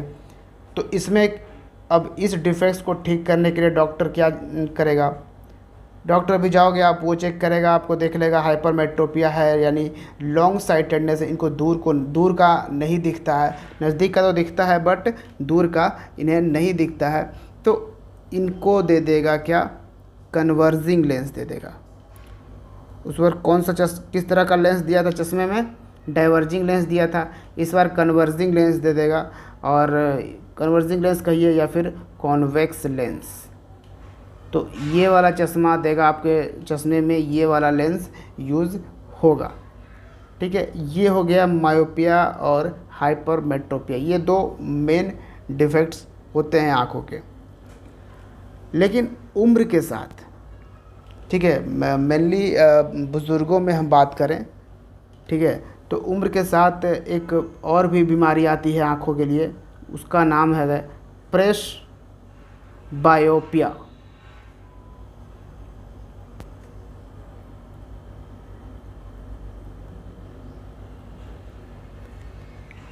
तो प्रेस बायोपिया में क्या होता है कि दोनों ही नहीं दिखता ठीक से, दूर का कहें या नज़दीक का कहें, क्लियर विज़न होता ही नहीं है, क्लियर वो दिखता ही नहीं है, दूर का कहें या नज़दीक का करें। तो ये हो जाता है प्रेस बायोपिया। और इसमें डॉक्टर आपको बाईफोकल लेंस दे देगा, बाईफोकल लेंस आपको यहाँ पे देगा आपके चश्मे में। ठीक है, तो इससे ये हो जाता है। तो ये मेनली ये बुज़ुर्गों में होता है, उम्र के साथ ये हो जाता है। ठीक है, तो ये चीज़ें हैं। एक और बुज़ुर्गों में होता है, जिसमें बुज़ुर्गों में या फिर नॉर्मल युवाओं में भी हो जाता है, जिसका नाम बेसिकली एस्टिग्मैटिज़्म इसका नाम दिया जाता है। और इसमें बेसिकली क्या होता है कि फोकस होता है वो, उसमें प्रॉब्लम आ जाती है। और जैसे मान लो कि आप इस तरफ देख रहे हो, आप किसी पर्सन को देखे होंगे कि उनका इस तरफ वो देखते हैं लेकिन उनको दिखता इस तरफ है, कुछ इस तरह से होता है। तो ये एस्टिग्मैटिज़्म है ये बीमारी। और इसको ठीक करने के लिए जो डॉक्टर है वो सिलेंड्रिकल लेंस देता है। ठीक है, तो इम्पॉर्टेंट है ये सब चीज़ें, बाय चांस एग्ज़ाम्स में पूछ लिए जा सकते हैं। तो अगला सवाल है, an instrument fathometer is use to what. तो ये जो इंस्ट्रूमेंट है फैथोमीटर, इसका उपयोग हम किस लिए करते हैं। बहुत ही इम्पोर्टेंट सवाल है, एग्ज़ाम्स ओरिएंटेड क्वेश्चंस मैंने सारे कलेक्ट करे हैं। तो फैथोमीटर का यूज़ किस लिए किया जाता है, to measure the depth of the ocean. Option A is the correct answer. तो ओशन की गहराई, समुद्र की गहराई नापने के लिए हम फैथोमीटर का यूज़ करते हैं। और भी इस तरह के इंस्ट्रूमेंट हैं जिसको आपको याद रखना चाहिए। जैसे मैं कुछ इम्पोर्टेंट बता देता हूँ, लेकिन अगर पॉसिबल हो तो आप बुक में जाकर ज़रूर इसको देख लें, क्योंकि एक बार आप देख लोगे, रटने का कोई कुछ नहीं है, बस एक दो बार देख लोगे, उससे आपका थोड़ा क्लियर हो जाएगा। ठीक है, तो जैसे अल्टीमीटर होता है, अल्टीमीटर ये एयरक्राफ्ट से हाइट अल्टीट्यूड नापने के लिए यूज़ किया जाता है अल्टीमीटर का। ठीक है, तो एयरक्राफ्ट में जो कितने हाइट पे उड़ रहा है एयरक्राफ्ट, वो कैसे पायलट जान पाता है, तो अल्टीमीटर के थ्रू जान पाता है। ठीक है, फिर है आमीटर। आमीटर का यूज़ क्या होता है, तो इलेक्ट्रिक करंट का स्ट्रेंथ नापने के लिए आमीटर का यूज़ किया जाता है, तो ये याद रख सकते हैं। लैक्टोमीटर, इसका यूज़ किया जाता है दूध की प्योरिटी नापने के लिए। तो ये भी बहुत इम्पोर्टेंट है। मैनोमीटर, मैनोमीटर का यूज़ किया है। मैनोमीटर के थ्रू आप गैसेस का प्रेशर माप सकते हो। और गाड़ी में कितने दूर हमने ट्रेवल किया, इसको किसके थ्रू नापते हैं? ओडोमीटर। ठीक है, ओडोमीटर के थ्रू हम ये जान पाते कि हमने कितने किलोमीटर ट्रेवल किया है। तो ये चीज़ें हैं, ये कुछ इम्पोर्टेंट आपको याद रखनी है। एक इंस्ट्रूमेंट होता है सोनार। इसका यूज़ होता है बेसिकली वाटर के अंदर में डिटेक्ट करने के लिए, किसी भी ऑब्जेक्ट को डिटेक्ट करने के लिए। और सोनार मोस्टली यूज़ आपको होता दिखेगा पनडुब्बी में। ठीक है। अच्छा, बीपी मापने के लिए जो इंस्ट्रूमेंट यूज़ किया जाता है, बीपी ब्लड प्रेशर, इसको हम क्या बोलते हैं? वैसे तो अब हम लोग बीपी मीटर नॉर्मली यूज़ कर लेते हैं, लेकिन इसको हम बोलते क्या हैं? बीपी मापने वाला जो इंस्ट्रूमेंट होता है, डॉक्टर जो हमारा बीपी मापता है, स्फाइग्मोमीटर। ठीक है, ये नाम होता है उस बीपी नापने वाले को। Question number 11, a solid directly convert into vapour without passing through the liquid state through which process. तो उस प्रोसेस का नाम बताना है जिसके थ्रू एक सॉलिड वो डायरेक्ट वेपर में कन्वर्ट हो जाता है। नॉर्मली आपको पता होगा कि जो कोई भी सॉलिड चीज़ है वो पहले जो सॉलिड है वो पहले तो लिक्विड स्टेट में जाएगा, फिर लिक्विड स्टेट से ही ये जाएगा वेपर स्टेज में। ठीक है, लेकिन ऐसा भी होता है कि सॉलिड से डायरेक्ट वेपर के स्टेज में चला जाएगा। इस प्रोसेस का नाम क्या है? तो ये प्रोसेस कहलाता है sublimation. Option D is the correct answer. क्या इसका और कोई एग्जाम्पल है? कैम्फर, जो कपूर आप जलाते हो, ठीक है, ये भी सॉलिड होता है। और आप देखते होगे कि इसका कोई लिक्विड रिमेनिंग वहाँ पे नहीं रहता होगा, ये डायरेक्ट वेपर के फॉर्म में ये गायब हो जाता है वहाँ पर से, जैसे ही आप कपूर जलाते हो तो। ठीक है, तो ये भी एक एग्जाम्पल है सब्लिमेशन प्रोसेस का। नेक्स्ट क्वेश्चन है, what is atomic number if number of electron is 11 and mass number is 23। तो यहाँ पे एटॉमिक नंबर आपसे पूछ रहा है, इलेक्ट्रॉन का नंबर ऑफ इलेक्ट्रॉन आपका दिया हुआ है कि 11 है, और मास नंबर आपका दिया हुआ है 23 है। तो आपको निकालना है कि एटॉमिक नंबर कितना होगा, यानी Z का वैल्यू आपसे यहाँ पे पूछ रहा है। तो इसको कैलकुलेट करते कैसे हैं? तो सबसे पहले इसका थोड़ा बेसिक समझिए। पहली बात आपको ये देखना है मास नंबर या एटॉमिक नंबर, ठीक है, sorry atomic mass, mass number या एटॉमिक मास, ये दोनों नाम सेम ही है। ठीक है, एक ये वर्ड होता है, एक होता है एटॉमिक नंबर जिसको Z से डिनोट करते हैं, और एटॉमिक मास या फिर मास नंबर A से डिनोट करते हैं। अब कोई एक एलिमेंट ले लीजिए, ठीक है, अब हमने मान लो ये सोडियम ले लिया, और सोडियम का 11 और 23। तो यहाँ पे बताइए कि ये क्या है और ये क्या है। ठीक है, इसको ऐसे भी रिप्रेजेंट करते हैं, दोनों एक ही साइड 23 और 11 ये भी लिख सकते हैं। ठीक है, सोडियम, तो 23 को क्या बोलते हैं? यही 23 जो है वो हो गया आपका एटॉमिक मास। क्या हो गया? ये एटॉमिक मास हो गया, या फिर मास नंबर बोल सकते हैं। लेकिन अब ये जो 11 है ये क्या एटॉमिक नंबर होता है? तो पहले आपको जानना चाहिए कि इसका जो फॉर्मूला होता है वो क्या होता है। तो एटॉमिक मास बराबर क्या होता है? एटॉमिक मास को A से रिप्रेजेंट करते हैं, और एटॉमिक मास बराबर होता है प्रोटॉन प्लस न्यूट्रॉन।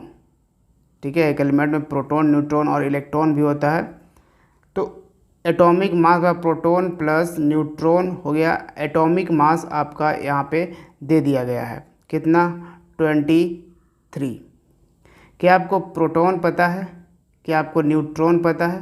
क्योंकि यहाँ पर तो सिर्फ इलेक्ट्रॉन दिया है, नहीं अभी पता है। तो अब नीचे वाले का यहाँ पे आइए, इसका ये जो 11 है ये क्या है? ये आपका इलेक्ट्रॉन है, ठीक है, क्या है? इलेक्ट्रॉन है।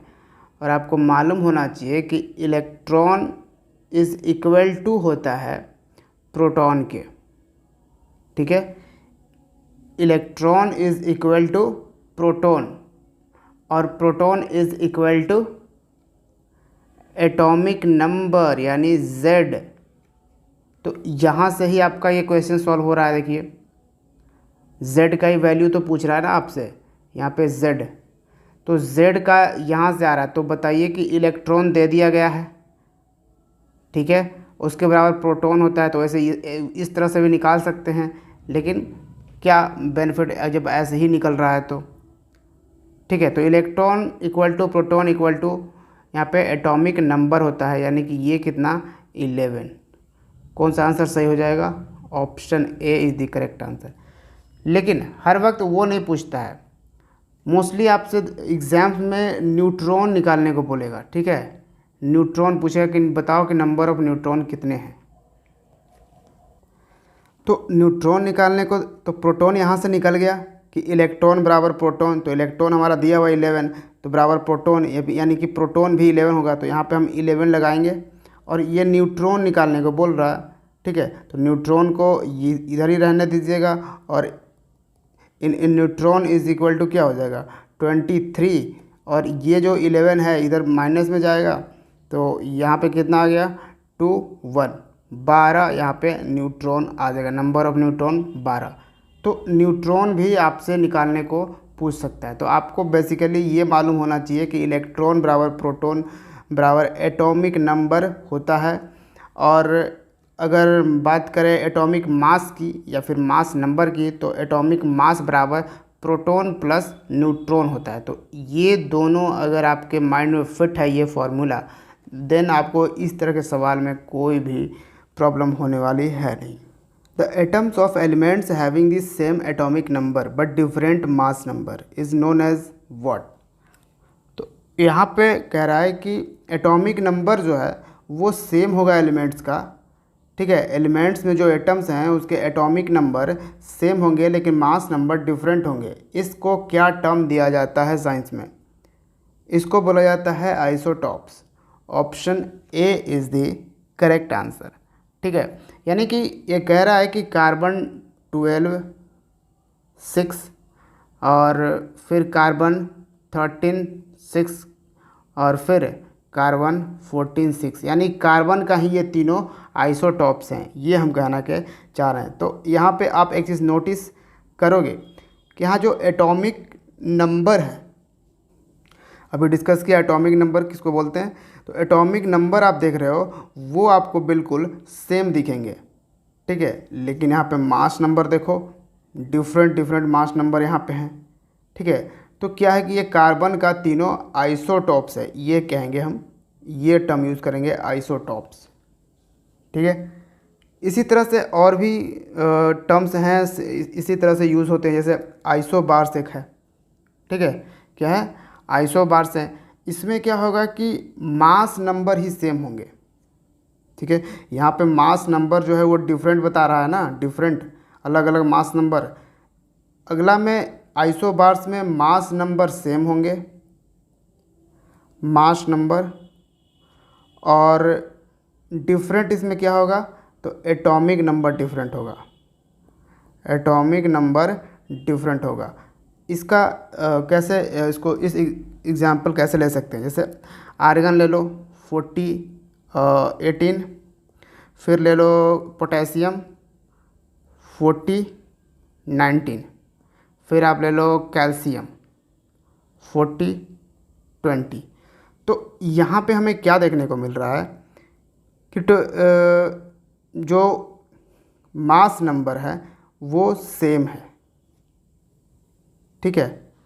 और एटॉमिक नंबर जो है यहाँ पे क्या क्या आप देख पा रहे हो, एटॉमिक नंबर डिफरेंट है और मास नंबर सेम है, तो ये हो गया आइसोबार्स। ठीक है, एक और वर्ड है आइसोटोन्स। आइसोटोन्स में क्या होता है कि न्यूट्रॉन्स ना सेम होता है। 3 एलिमेंट्स को ले लो, उसके सारे न्यूट्रॉन्स को कैलकुलेट करो। न्यूट्रॉन्स को कैलकुलेट करने के लिए अभी हमने बताया एटॉमिक नंबर बराबर और एटॉमिक मास बराबर, अभी हमने जो फॉर्मूला बताया उस फॉर्मूले से न्यूट्रॉन निकालो तो उन 3 एलिमेंट्स के आपको पता चलेंगे कि न्यूट्रॉन सेम हैं, तो उसको हम टर्म्स देंगे आइसोटोन्स। एक होता है आइसो इलेक्ट्रॉनिक। ठीक है, इलेक्ट्रिक नहीं, इलेक्ट्रिक कोई टर्म नहीं है, ये थोड़ा सा मिस प्रिंट है। आइसो इलेक्ट्रॉनिक ये हो जाता है।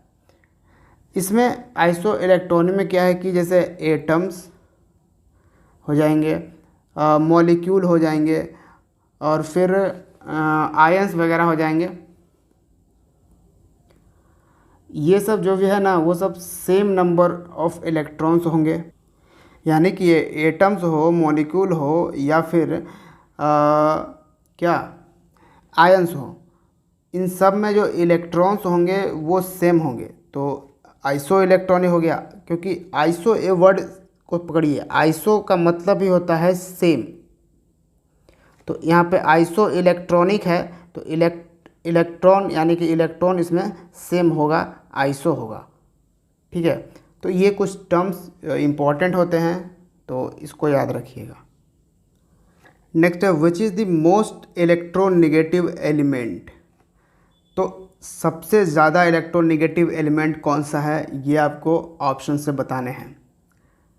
तो मोस्ट इलेक्ट्रोनेगेटिव एलिमेंट का मतलब ये हुआ कि जब केमिकल बॉन्डिंग होती है, ठीक है, केमिकल बॉन्ड जब बनाई जाती है, केमिकल बॉन्डिंग जब होती है, उसमें जो एटम को अट्रैक्ट करने की जो टेंडेंसी होती है ना, जितना एटम को अट्रैक्ट करने का जो टेंडेंसी है केमिकल बॉन्ड में, उसको हम इलेक्ट्रोनेगेटिव कहते हैं, इलेक्ट्रोनेगेटिविटी कहते हैं। तो सबसे ज़्यादा मोस्ट इलेक्ट्रोनेगेटिव एलिमेंट कौन सा है, ये फ्लोरीन है। Option C is the correct answer. Next है which is the superior quality of coal. तो कोयले का सबसे अच्छा क्वालिटी कौन सा होता है। 4 तरह का कोयला होता है मेनली, ठीक है, और ये डिपेंड करता है कार्बन कंटेंट पे, किसमें कितना ज़्यादा कार्बन कंटेंट है, ठीक है, उस पे क्वालिटी डिपेंड करती है। तो कोल के 4 टाइप्स कौन कौन से हैं। तो एक तो हो जाता है पीट, ठीक है, यहाँ पे सारे दिए हुए हैं, पीट है, बिटुमिनस है, एंथ्रासाइट है, लिग्नाइट है, ये चारों कोल के ही टाइप्स हैं।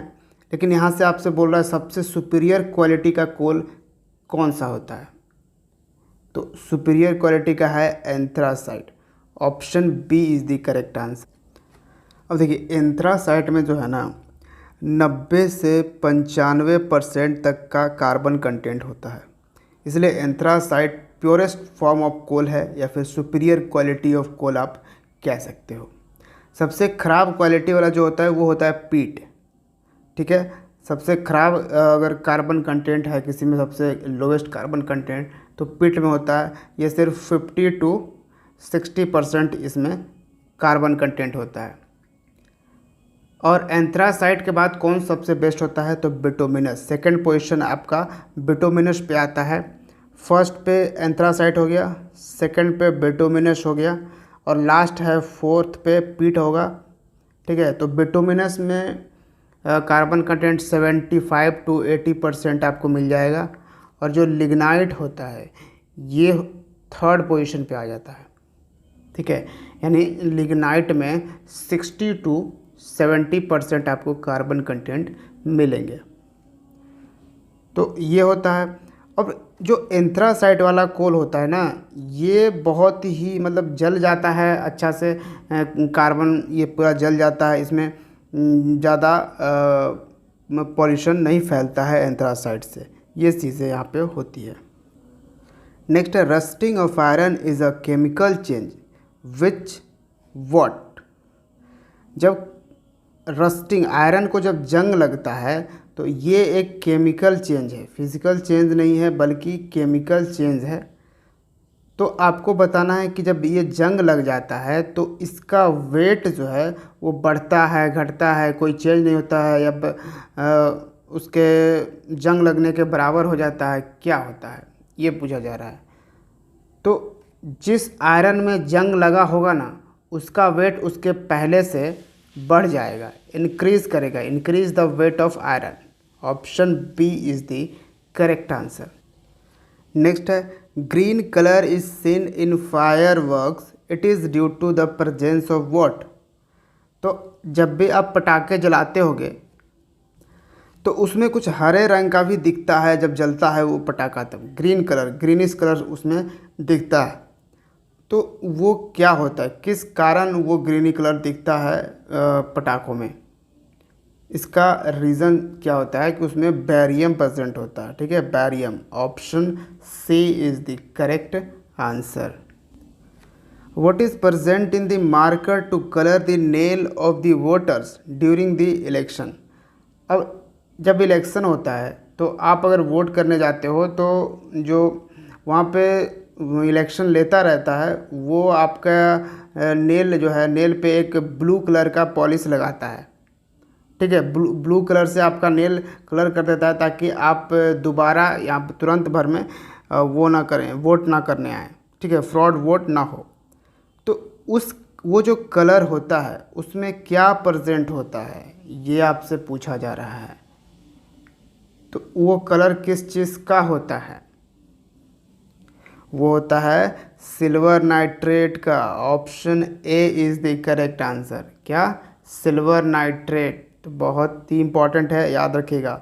और यही सिल्वर आयोडाइड है जिससे कि आर्टिफिशियल बारिश कराया जाता है, रेन कराया जाता है। अब बताते हैं अर्थ्रोलॉजी रिफर्स टू व्हाट।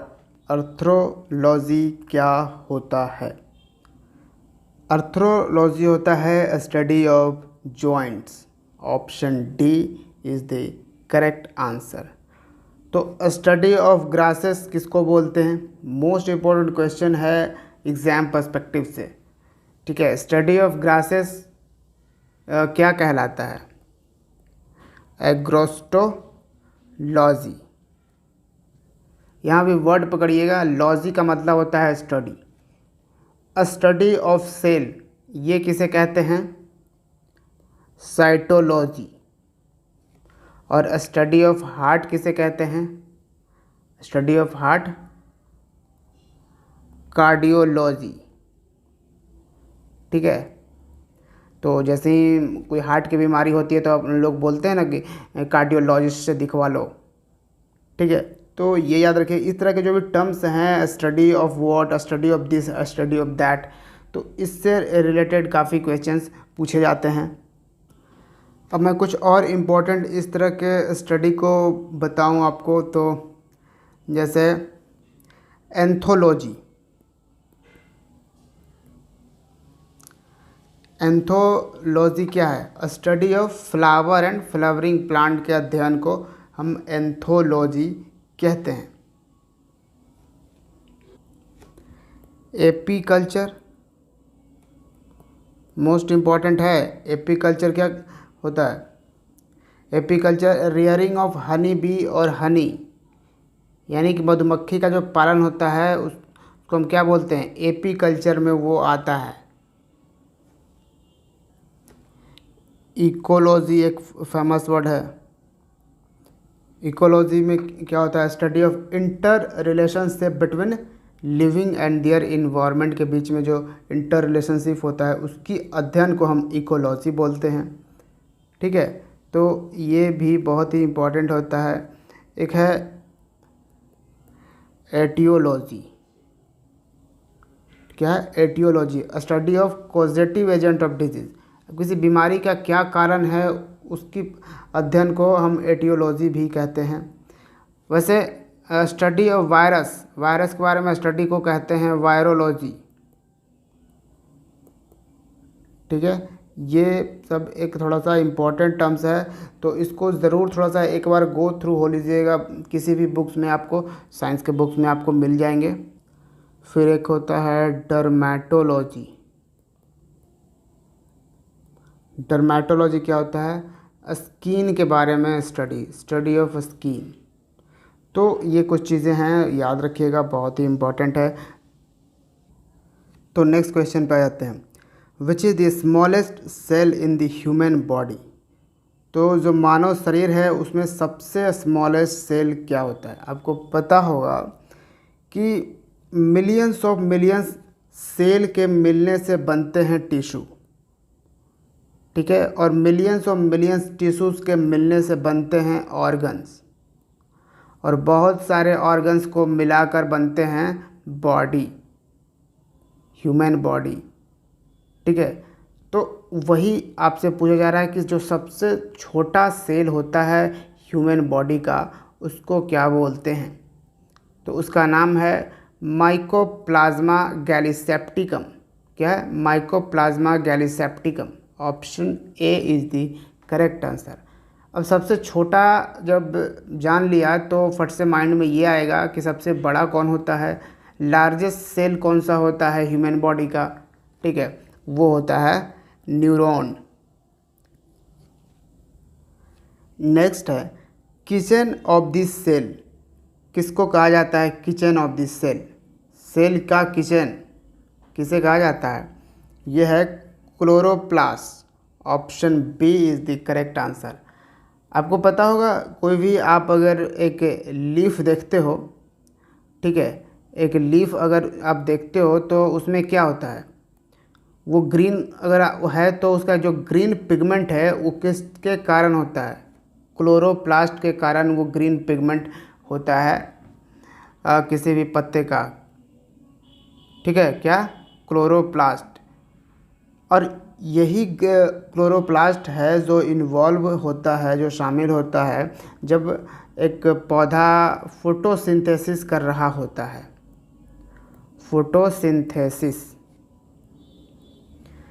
फोटोसिंथेसिस जब ऑक्सीजन के साथ वाटर मिलता है यहाँ पे, तो क्या यहाँ पे ऑब्जर्व होता है, क्या यहाँ पे रिज़ल्ट निकलता है, प्रोड्यूस क्या होता है? एक्चुअली कार्बन डाइऑक्साइड जब वाटर के साथ मिलता है in the presence of light and chlorophyll, तो क्या प्रोड्यूस होता है?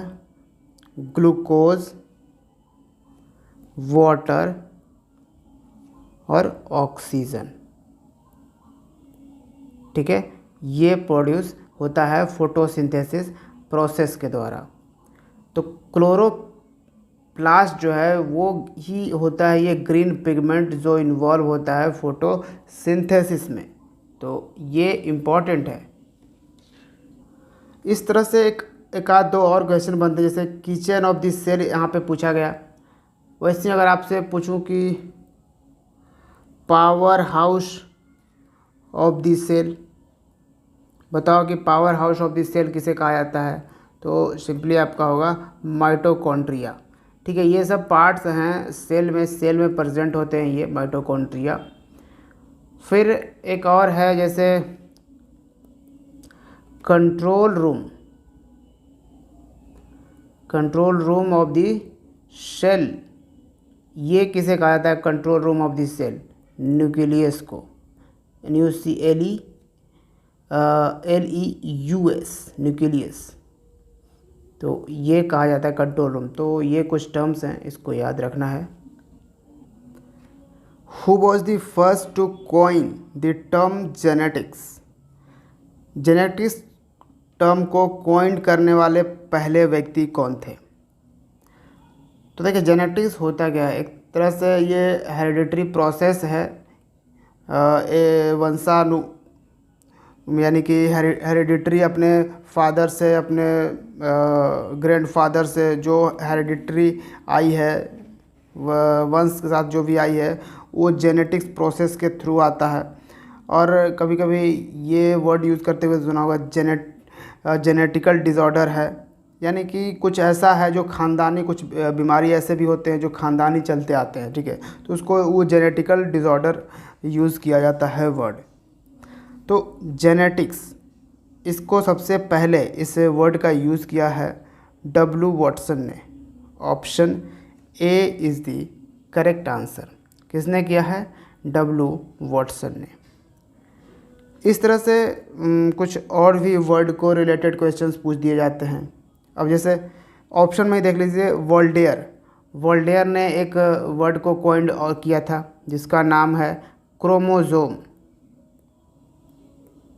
ठीक है। क्रोमोज़ोम आपको मालूम होगा कि ये एक बहुत ही थ्रेड लाइक एक स्ट्रक्चर होता है, सेल में ही पाया जाता है क्रोमोज़ोम भी, ठीक है। और क्रोमोज़ोम अगर कहा जाए कि ह्यूमन में कितने क्रोमोज़ोम्स होते हैं, तो 23 पेयर्स ऑफ क्रोमोज़ोम्स होते हैं ह्यूमन में। कितने? 23 पेयर्स ऑफ क्रोमोज़ोम होते हैं ह्यूमन में। यहाँ पे एक और वर्ड है, एक नाम है अल्टमैन। अल्टमैन एक वर्ड को इन्होंने भी डिस्कवर्ड किया है जिसका नाम है, अभी हमने लिया था, माइटोकॉन्ड्रिया। इसको डिस्कवर्ड किया है इन्होंने, ठीक है, माइटोकॉन्ड्रिया को अल्टमैन ने। रॉबर्ट हुक किस वर्ड को कॉइंड किए? सेल। याद रखिए, कॉइंड और डिस्कवर्ड में अंतर है। जेनेटिक्स को कॉइंड किया गया, इस वर्ड का यूज़ किया है इन्होंने पहली बार डब्ल्यू वॉटसन ने, लेकिन माइटोकॉन्ड्रिया को अल्टमैन ने पहली बार खोजा है। रॉबर्ट हुक ने सेल को खोजा नहीं है, बल्कि रॉबर्ट हुक ने सेल वर्ड को पहली बार यूज़ किया है, ठीक है।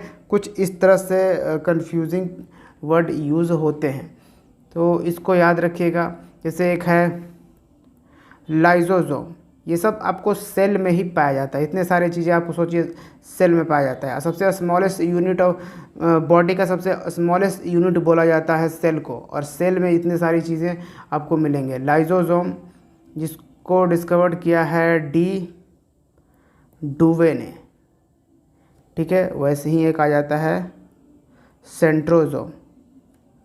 सेंट्रोजोम को बॉवेरी ने डिस्कवर किया है, बॉवेरी। तो ये आप याद रख सकते हैं। तो यहाँ पे हम लोग जेनेटिक्स की बात कर रहे हैं, क्रोमोजोम्स की बात कर रहे हैं। तो जो 23 पेयर ऑफ क्रोमोजोम्स होता है ह्यूमन बॉडी में, ह्यूमन सेल में, क्या है? 23 पेयर ऑफ क्रोमोजोम्स, यानी कि टोटल अगर कहा जाए तो 46 क्रोमोजोम्स हो जाएंगे। 23 पेयर में एक पेयर जो होता है इसका, एक पेयर क्रोमोजोम्स का, उसको हम बोलते हैं सेक्स क्रोमोजोम्स, क्योंकि वो रिस्पॉन्सिबल होता है सेक्स के लिए। क्रोमोजोम, ठीक है, क्या है? Sex chromosome. अच्छा, सेक्स क्रोमोजोम की बात आई तो एक चीज़ माइंड में आ रहा है कि सेक्स को डिटरमाइन करते कैसे हैं, ठीक है। सेक्स डिटर्मिनेशन, यानी कैसे मालूम चलता है कि लड़का या लड़की होगी, ठीक है। ये चीज़ें मालूम इस तरह से चलता है। देखिए, यहाँ पे एक बहुत ही बड़ा चीज़ है जो कि नॉर्मली पुराने ज़माने में कहिए, फ़िलहाल भी कोई बहुत से ऐसे जाहिल लोग भी होते हैं, जैसे कि अगर लड़की, यानी कि अगर उन्हें बेटे की चाह है कि उसके घर में बेटा होना चाहिए और उनके हो जाता है बेटी, तो वो अपनी वाइफ को काफ़ी ज़्यादा प्रॉब्लमेटिक में डाल देते हैं। अपनी वाइफ को काफ़ी ज़्यादा वो मारते पीटते हैं, एक तरह से घरेलू हिंसा होती रहती है। तो एक ये बहुत ही बड़ा अति है। और यहाँ से आपको मैं बताऊँगा कि जो बेटा होगा, बेटा जन्म लेगा या बेटी जन्म लेगा, वो डिपेंड करता है मेल क्रोमोसोम्स पे। जी हाँ, ये पुरुषों पर डिपेंड करता है। अब ये देखिए कैसे। अब मान लो फीमेल जो होती है, फीमेल के पास दोनों ही एक्स क्रोमोसोम होते हैं, ठीक है। इनके क्रोमोसोम में डिफरेंस नहीं होती, लेकिन जो मेल होते हैं, ठीक है, मेल गैमेट कैरी करता है दो तरह के क्रोमोसोम, एक्स और वाई क्रोमोसोम। अब जब अब लड़कियों की लड़का होगा ये डिपेंड करेगा मेल पे, क्योंकि आप देखो फीमेल का अगर कोई भी क्रोमोसोम आता है तो वो क्या कौन सा क्रोमोसोम आएगा, एक्स ही क्रोमोसोम आएगा। ठीक है, वो या तो पहले वाला क्रोमोसोम आए या दूसरे वाला क्रोमोसोम आए, लेकिन आएगा तो एक्स ही क्रोमोसोम। लेकिन मेल का 2 क्रोमोसोम आएंगे। ठीक है, तो अगर मेल गैमेट कैरी करता है कौन सा क्रोमोसोम, एक्स क्रोमोसोम। अगर मेल गैमेट कैरी करता है एक्स क्रोमोसोम तो यहाँ पे एक्स क्रोमोसोम आएंगे, और जब डबल एक्स हो गए तो फिर आप यहाँ पे देखो ये डबल एक्स में क्या है, फीमेल, तो ये फीमेल हो जाएगी, बेबी होगी यहाँ पे।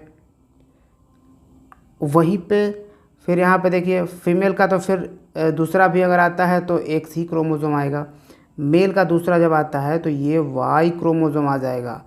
अब देखिए यहाँ पे, अब यहाँ पे कौन होगा, फीमेल होगा या मेल, कौन सा बेबी रहेगा, तो अब यहाँ पे मेल हो जाएगा। यहाँ पे एक्स वाई देख लीजिए, एक्स वाई मेल है तो यहाँ पे मेल हो जाएगा। ठीक, तो इस तरह से सेक्स डिटर्मिनेशन होता है।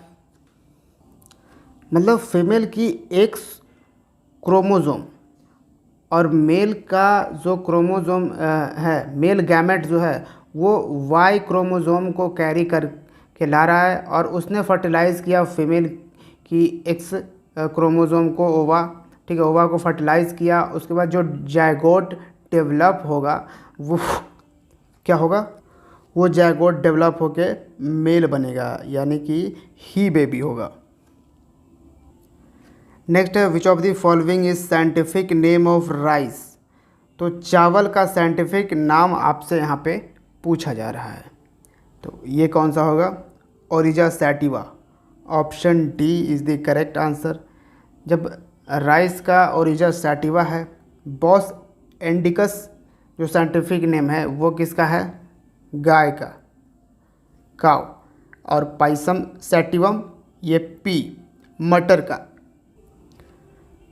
और सीसर एरिटिनम, सीसर एरिटिनम किसका है, तो ग्राम, दाल का है।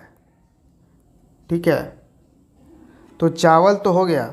गेहूं की क्या है, गेहूं का साइंटिफिक नेम क्या है, ट्रिटिकम, ट्रिटिकम एस्टिवम, ये गेहूं का हो जाएगा। मैंगो का, आम का हो जाएगा मैंगनी फेरा इंडिका, ये आम का है। फिर अच्छा ह्यूमन का, मैन का क्या होगा, होमोसेपियंस। ठीक है, तो ये कुछ चीज़ों का याद रख सकते हैं। जैसे मेढक का भी याद रख सकते हैं, मेढक का फ्रॉग का हो जाता है राना टिग्रिना, स्मॉल में होगा, राना टिग्रिना होता है। डॉग का हो जाएगा कैनिस फैमिलियरिस। जो हाउस फ्लाई हो जाए, मक्खी होता है, उसका क्या होता है, मस्का डोमेस्टिका, ये साइंटिफिक नेम होता है।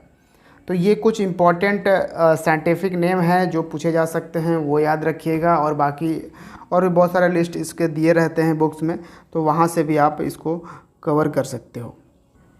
नेक्स्ट है flower is the reproductive part of plant which is the male reproductive organ of flower. तो जो फूल होता है, फ्लावर, ये होता है reproductive part of plant. Plant का रिप्रोडक्टिव पार्ट क्या होता है, फ्लावर। तो आपसे पूछा जा रहा है कि मेल रिप्रोडक्टिव ऑर्गन क्या होता है फ्लावर का। ठीक है, क्या है, मेल रिप्रोडक्टिव ऑर्गन, तो ये होता है androecium. Option C is the correct answer. ठीक है, और फीमेल, अगर यहीं पे आपसे पूछ दे female reproductive part of flower, फूल का फीमेल रिप्रोडक्टिव पार्ट क्या होता है, जेनोसियम, इसका नाम है जेनोसियम। तो ये याद रखिएगा। एंड ऑफ कोर्स आपको पता होगा कि फ्लावर में फर्टिलाइजेशन कैसे होता है, पॉलिनेशन के थ्रू। ठीक है, पॉलिनेशन, जब पोलन ग्रेन्स स्टिग्मा के पास जाता है तो उसको पॉलिनेशन कहते हैं। ठीक है, तो ये चीज़ें भी याद आप रख सकते हैं। अच्छा, फर्टिलाइज होके ये फूल फाइनली हो सकता है ये इस फ्लावर के थ्रू ये फल बने। तो फल से एक फल के यानी कि फ्रूट्स वगैरह से रिलेटेड एक क्वेश्चंस भी पूछा जाता है काफ़ी ज़्यादा।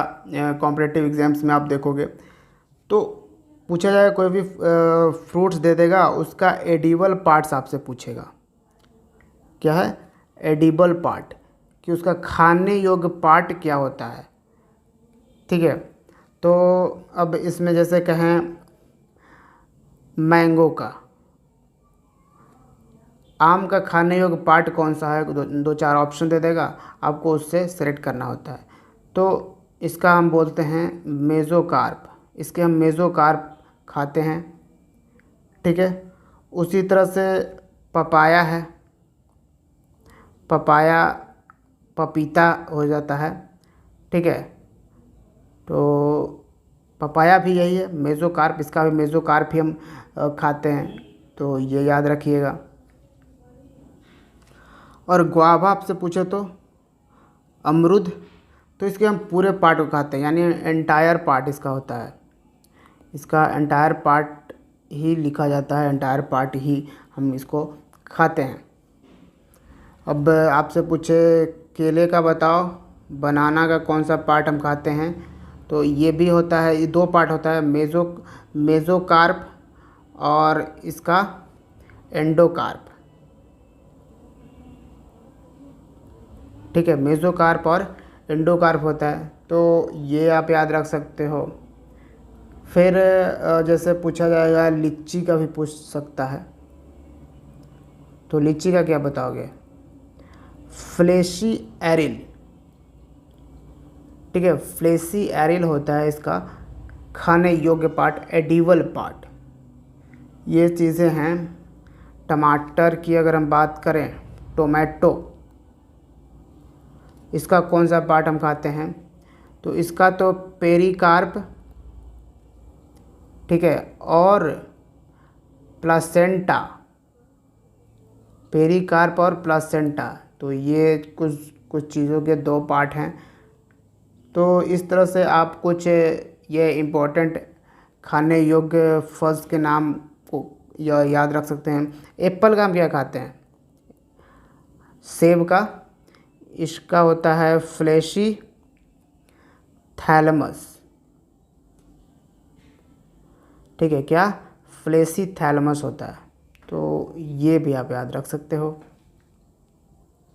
नेक्स्ट है which of the following is not a plant hormones, तो प्लांट हार्मोन्स इसमें से कौन सा नहीं है, ऑक्जिन्स है, इथाइलिन है, साइटोकिनिन्स है, ये तीनों है प्लांट हार्मोन्स।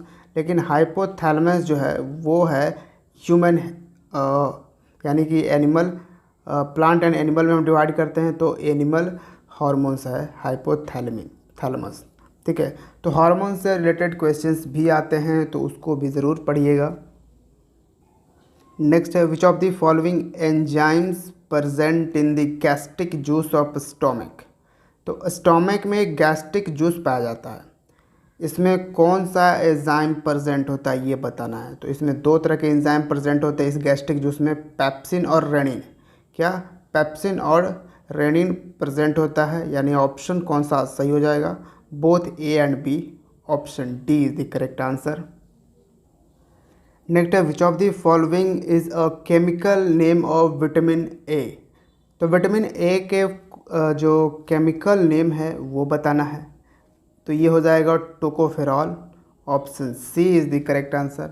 और इस तरह के और भी जो विटामिन के इम्पॉर्टेंट केमिकल नेम होते हैं वो बेसिकली पूछे जाते हैं। जैसे विटामिन ए का केमिकल नेम क्या होगा, रेटिनोल, क्या होगा, रेटिनोल हो जाएगा।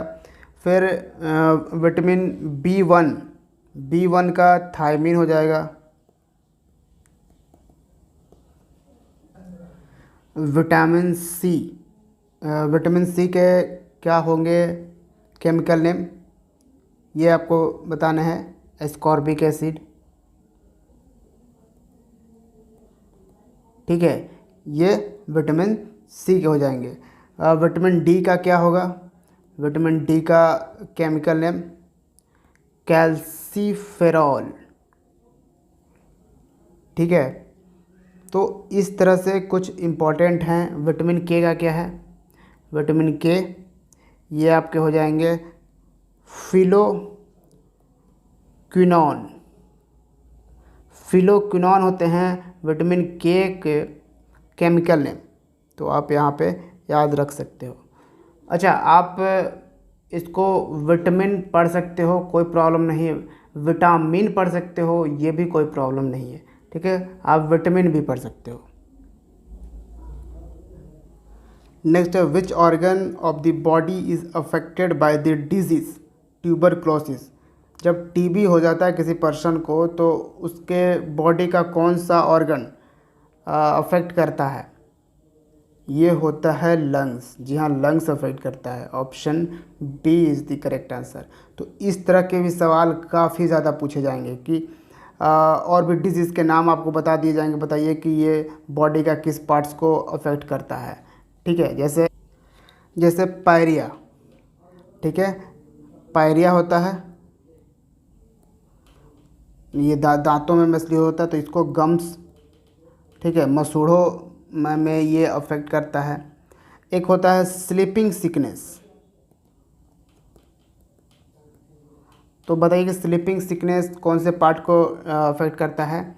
ब्रेन को, दिमाग को ये अफेक्ट करता है। ठीक है, डायरिया जब किसी को हो जाता है, वो कौन से पार्ट को इफ़ेक्ट करता है? तो इंटेस्टाइन को। ठीक है, आपको पता होगा हमारे स्टोमक में स्मॉल और लार्ज इंटेस्टाइन है, तो ये इंटेस्टाइन को अफेक्ट करता है डायरिया। ठीक है, कालाजार, काफ़ी नाम आपने सुना होगा इस बीमारी का। कालाजार जो है वो किसको अफेक्ट करता है? ये बोन मैरो को अफेक्ट करता है। जी हाँ, और बोन मैरो हमारे ब्लड में प्रेजेंट होता है, आपको मालूम होना चाहिए। एक और कॉमन बीमारी है मलेरिया। मलेरिया जब हो जाता है तो लीवर को ये अफेक्ट करता है। लीवर के साथ साथ ये आरबीसी, रेड ब्लड सेल्स को भी अफेक्ट करता है। ठीक है, और इसके ये भी पूछ सकते हैं इसके कारण क्या हैं, तो जैसे एनोफिलिस मच्छर इसके कारण है मलेरिया के, तो ये चीज़ें भी होती है। ठीक है, तो इस तरह के भी क्वेश्चंस आपसे पूछे जा सकते हैं, बहुत ही इम्पोर्टेंट होते हैं ये। नेक्स्ट है, which of the following is use to detect malfunctioning of brain. तो ब्रेन अच्छे से काम कर नहीं रहा है या ख़राब कर रहा है या कैसा कर रहा है, ब्रेन के बारे में अगर स्कैन किया जाता है, ब्रेन के बारे में पता करना हो, डिटेक्ट करना हो, तो उसके लिए कौन सी चीज़ें यूज़ की जाती है, कौन सा चीज़ें आप यूज़ करते हो बेसिकली डॉक्टर के पास ये किया जाता है? तो यहाँ देखो, सीटी स्कैन।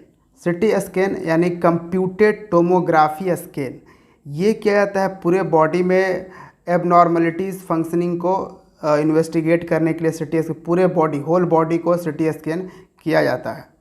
ठीक है, दूसरा आप देख रहे हो ईसीजी। ठीक है, ईसीजी यानी electrocardiograph.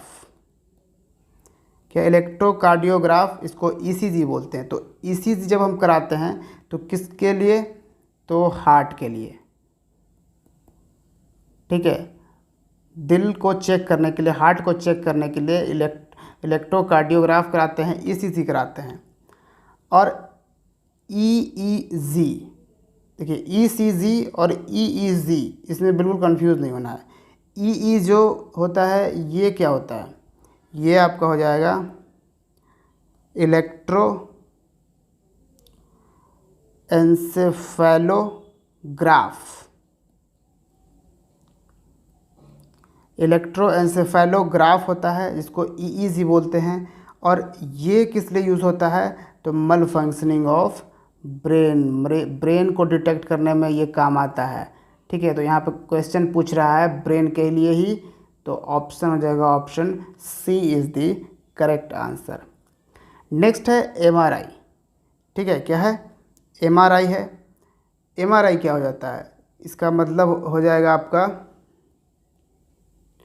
Magnetic resonance imaging. Magnetic resonance imaging, normally in short हम लोग इसको एमआरआई बोलते हैं। ये भी पूरे बॉडी में ही यूज़ किया जाता है। एमआरआई किया जाता है, सीटी स्कैन भी पूरे बॉडी में ही किया जाता है और एमआरआई भी पूरे बॉडी के लिए ही किया जाता है। ठीक है, लेकिन यहाँ पे थोड़ा सा डिफरेंस है। एमआरआई जो होता है वो होल बॉडी के लिए होता है, पूरे बॉडी में आपको एमआरआई से पता लग जाएगा। लेकिन सीटी स्कैन जो है वो किसी पर्टिकुलर जगह पे ये करेगा। ठीक है, बॉडी के किसी भी पर्टिकुलर जगह पे कोई भी पार्ट हो सकता है बॉडी का। ठीक है, वहाँ पे सीटी स्कैन हम कराएंगे। लेकिन एमआरआई जब होता है तो वो पूरे बॉडी में पता चल जाता है कि कहाँ पे क्या प्रॉब्लम है। ठीक है, ये डिफरेंस होता है सीटी स्कैन और एमआरआई में। तो ये कुछ चीज़ें हैं जो याद रखना है। तो चलिए तो फिर क्वेश्चन नंबर 30 और लास्ट क्वेश्चन डिस्कस करते हैं। Which blood group is known as the universal donor. Universal donor किस ब्लड ग्रुप को कहते हैं, यानी कि वो किसी को भी डोनेट कर सकता है ब्लड। ठीक है, वो व्यक्ति किसी को भी ब्लड डोनेट कर सकता है। तो ये होता है ओ। अगर किसी पर्सन का ब्लड ग्रुप ओ है, option A is the correct answer. तो ओ है अगर किसी पर्सन का ब्लड ग्रुप, तो वो किसी को भी डोनेट कर सकता है। कोई ये मालूम करने की ज़रूरत नहीं है कि उस व्यक्ति का कौन सा ब्लड ग्रुप है। ठीक है, ये डोनेट करने वाले का। अगर यहाँ पे पूछा जाए रिसेप्टर, ठीक है, यूनिवर्सल रिसेप्टर किसको कहते हैं। अब ये मत समझ लेना कि जो व्यक्ति डोनेट कर सकता है, अगर उसके पास उसका ब्लड ग्रुप है, वो किसी को भी डोनेट कर सकता है, तो वो रिसिप्ट भी कर सकता है, रिसीव भी कोई ब्लड कर सकता है। जी नहीं, ऐसा नहीं है। वो डोनेट तो कर सकता है सबको, लेकिन वो सारे ब्लड को रिसीव नहीं कर सकता। ठीक है, लेकिन जो यूनिवर्सल रिसेप्टर होता है वो कोई किसी भी ब्लड ग्रुप वाले से ब्लड ले सकता है। और वो यूनिवर्सल रिसेप्टर किस ब्लड ग्रुप का होता है, ए बी। जिस पर्सन का ए बी ब्लड ग्रुप है वो यूनिवर्सल रिसेप्टर है, वो किसी भी ग्रुप के ब्लड को एक्सेप्ट कर सकता है। ठीक है, तो समझ गए। ओ जिसका ओ होगा वही ब्लड अपना ओ वाले को दे सकता है, समझ गए।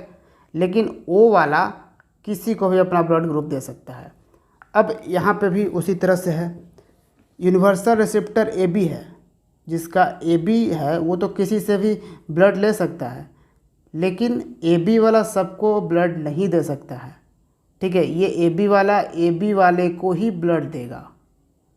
तो ये एक चीज़ें हैं। और बाकी तो अगर किसी का ब्लड ग्रुप ए है तो उसका दूसरे का भी ब्लड ग्रुप ए होना चाहिए, तभी वहाँ से डोनेट या फिर एक्सेप्ट किया जा सकता है। ब्लड ग्रुप बी है तो दूसरे का भी ब्लड ग्रुप बी होना चाहिए। ठीक है, तो ये ब्लड ग्रुप का है खेल, थोड़ा समझिएगा। और इस ब्लड ग्रुप को 1900 ईस्वी में ही खोज लिया गया था, डिस्कवर कर दिया गया था। एक साइंटिस्ट हैं लैंड स्टीनर, इस साइंटिस्ट ने ही ब्लड ग्रुप को खोजा था। और इन्हें इनफैक्ट नोबेल प्राइज़ भी दिया गया था 1930 में। जी हाँ, 1900 में इन्होंने डिस्कवर किया था और 1930 में इन्हें नोबेल प्राइज़ दिया गया था ब्लड ग्रुप के लिए। अब जो ब्लड में जो डिफरेंस होता है, इसका मेन रीज़न क्या होता है। जो इतना डिफरेंट ब्लड है, उसका मेन रीज़न क्या होता है। उसका रीज़न है एंटीजन। एंटीजन या फिर आप बोले ग्लाइकोप्रोटीन। ठीक है, ग्लाइकोप्रोटीन, ये वर्ड भी रखिएगा याद, बहुत ही इम्पोर्टेंट है। अब जो ब्लड ग्रुप, यानी कि जिस व्यक्ति का ब्लड में एंटीजन ए हो जाता है, उसका ब्लड ग्रुप ए हो जाएगा। एंटीजन बी हो जाएगा तो ब्लड ग्रुप बी हो जाएगा। अगर एंटीजन्स ए बी दोनों हैं तो ब्लड ग्रुप ए बी हो गए। जिसमें कोई भी एंटीजेंस नहीं है, ठीक है, कोई भी एंटीजेंस उस जिसके ब्लड में नहीं है उसका ब्लड ग्रुप ओ हो जाता है, ठीक है। तो इस तरह से ये ब्लड ग्रुप का सिस्टम थोड़ा काम करता है, तो आप इसको समझ सकते हो। और इस लेक्चर का पीडीएफ आपको टेलीग्राम चैनल पे हमारे मिल जाएगा। आप डिस्क्रिप्शन बॉक्स में चेक करो, हमारा टेलीग्राम का लिंक आपको दिया गया है। तो जितने भी अब वीडियो होंगे चैनल पे आएंगे, उन सब के जो पीडीएफ लेक्चर आपको चाहिए होगा तो आपको टेलीग्राम पे ज्वाइन रखना है, टेलीग्राम पे ही मिलता रहेगा। तो काफ़ी टाइम लगा मुझे ये वीडियो रिकॉर्ड करने में, बहुत ही मेहनत से बनाया, तो ज़रूर वीडियो को लाइक करिएगा, आपको डेफिनेटली ये आपके एग्ज़ाम में बेनिफिट देगा। Thank you for watching civilised India. See you in the next video. जय हिंद।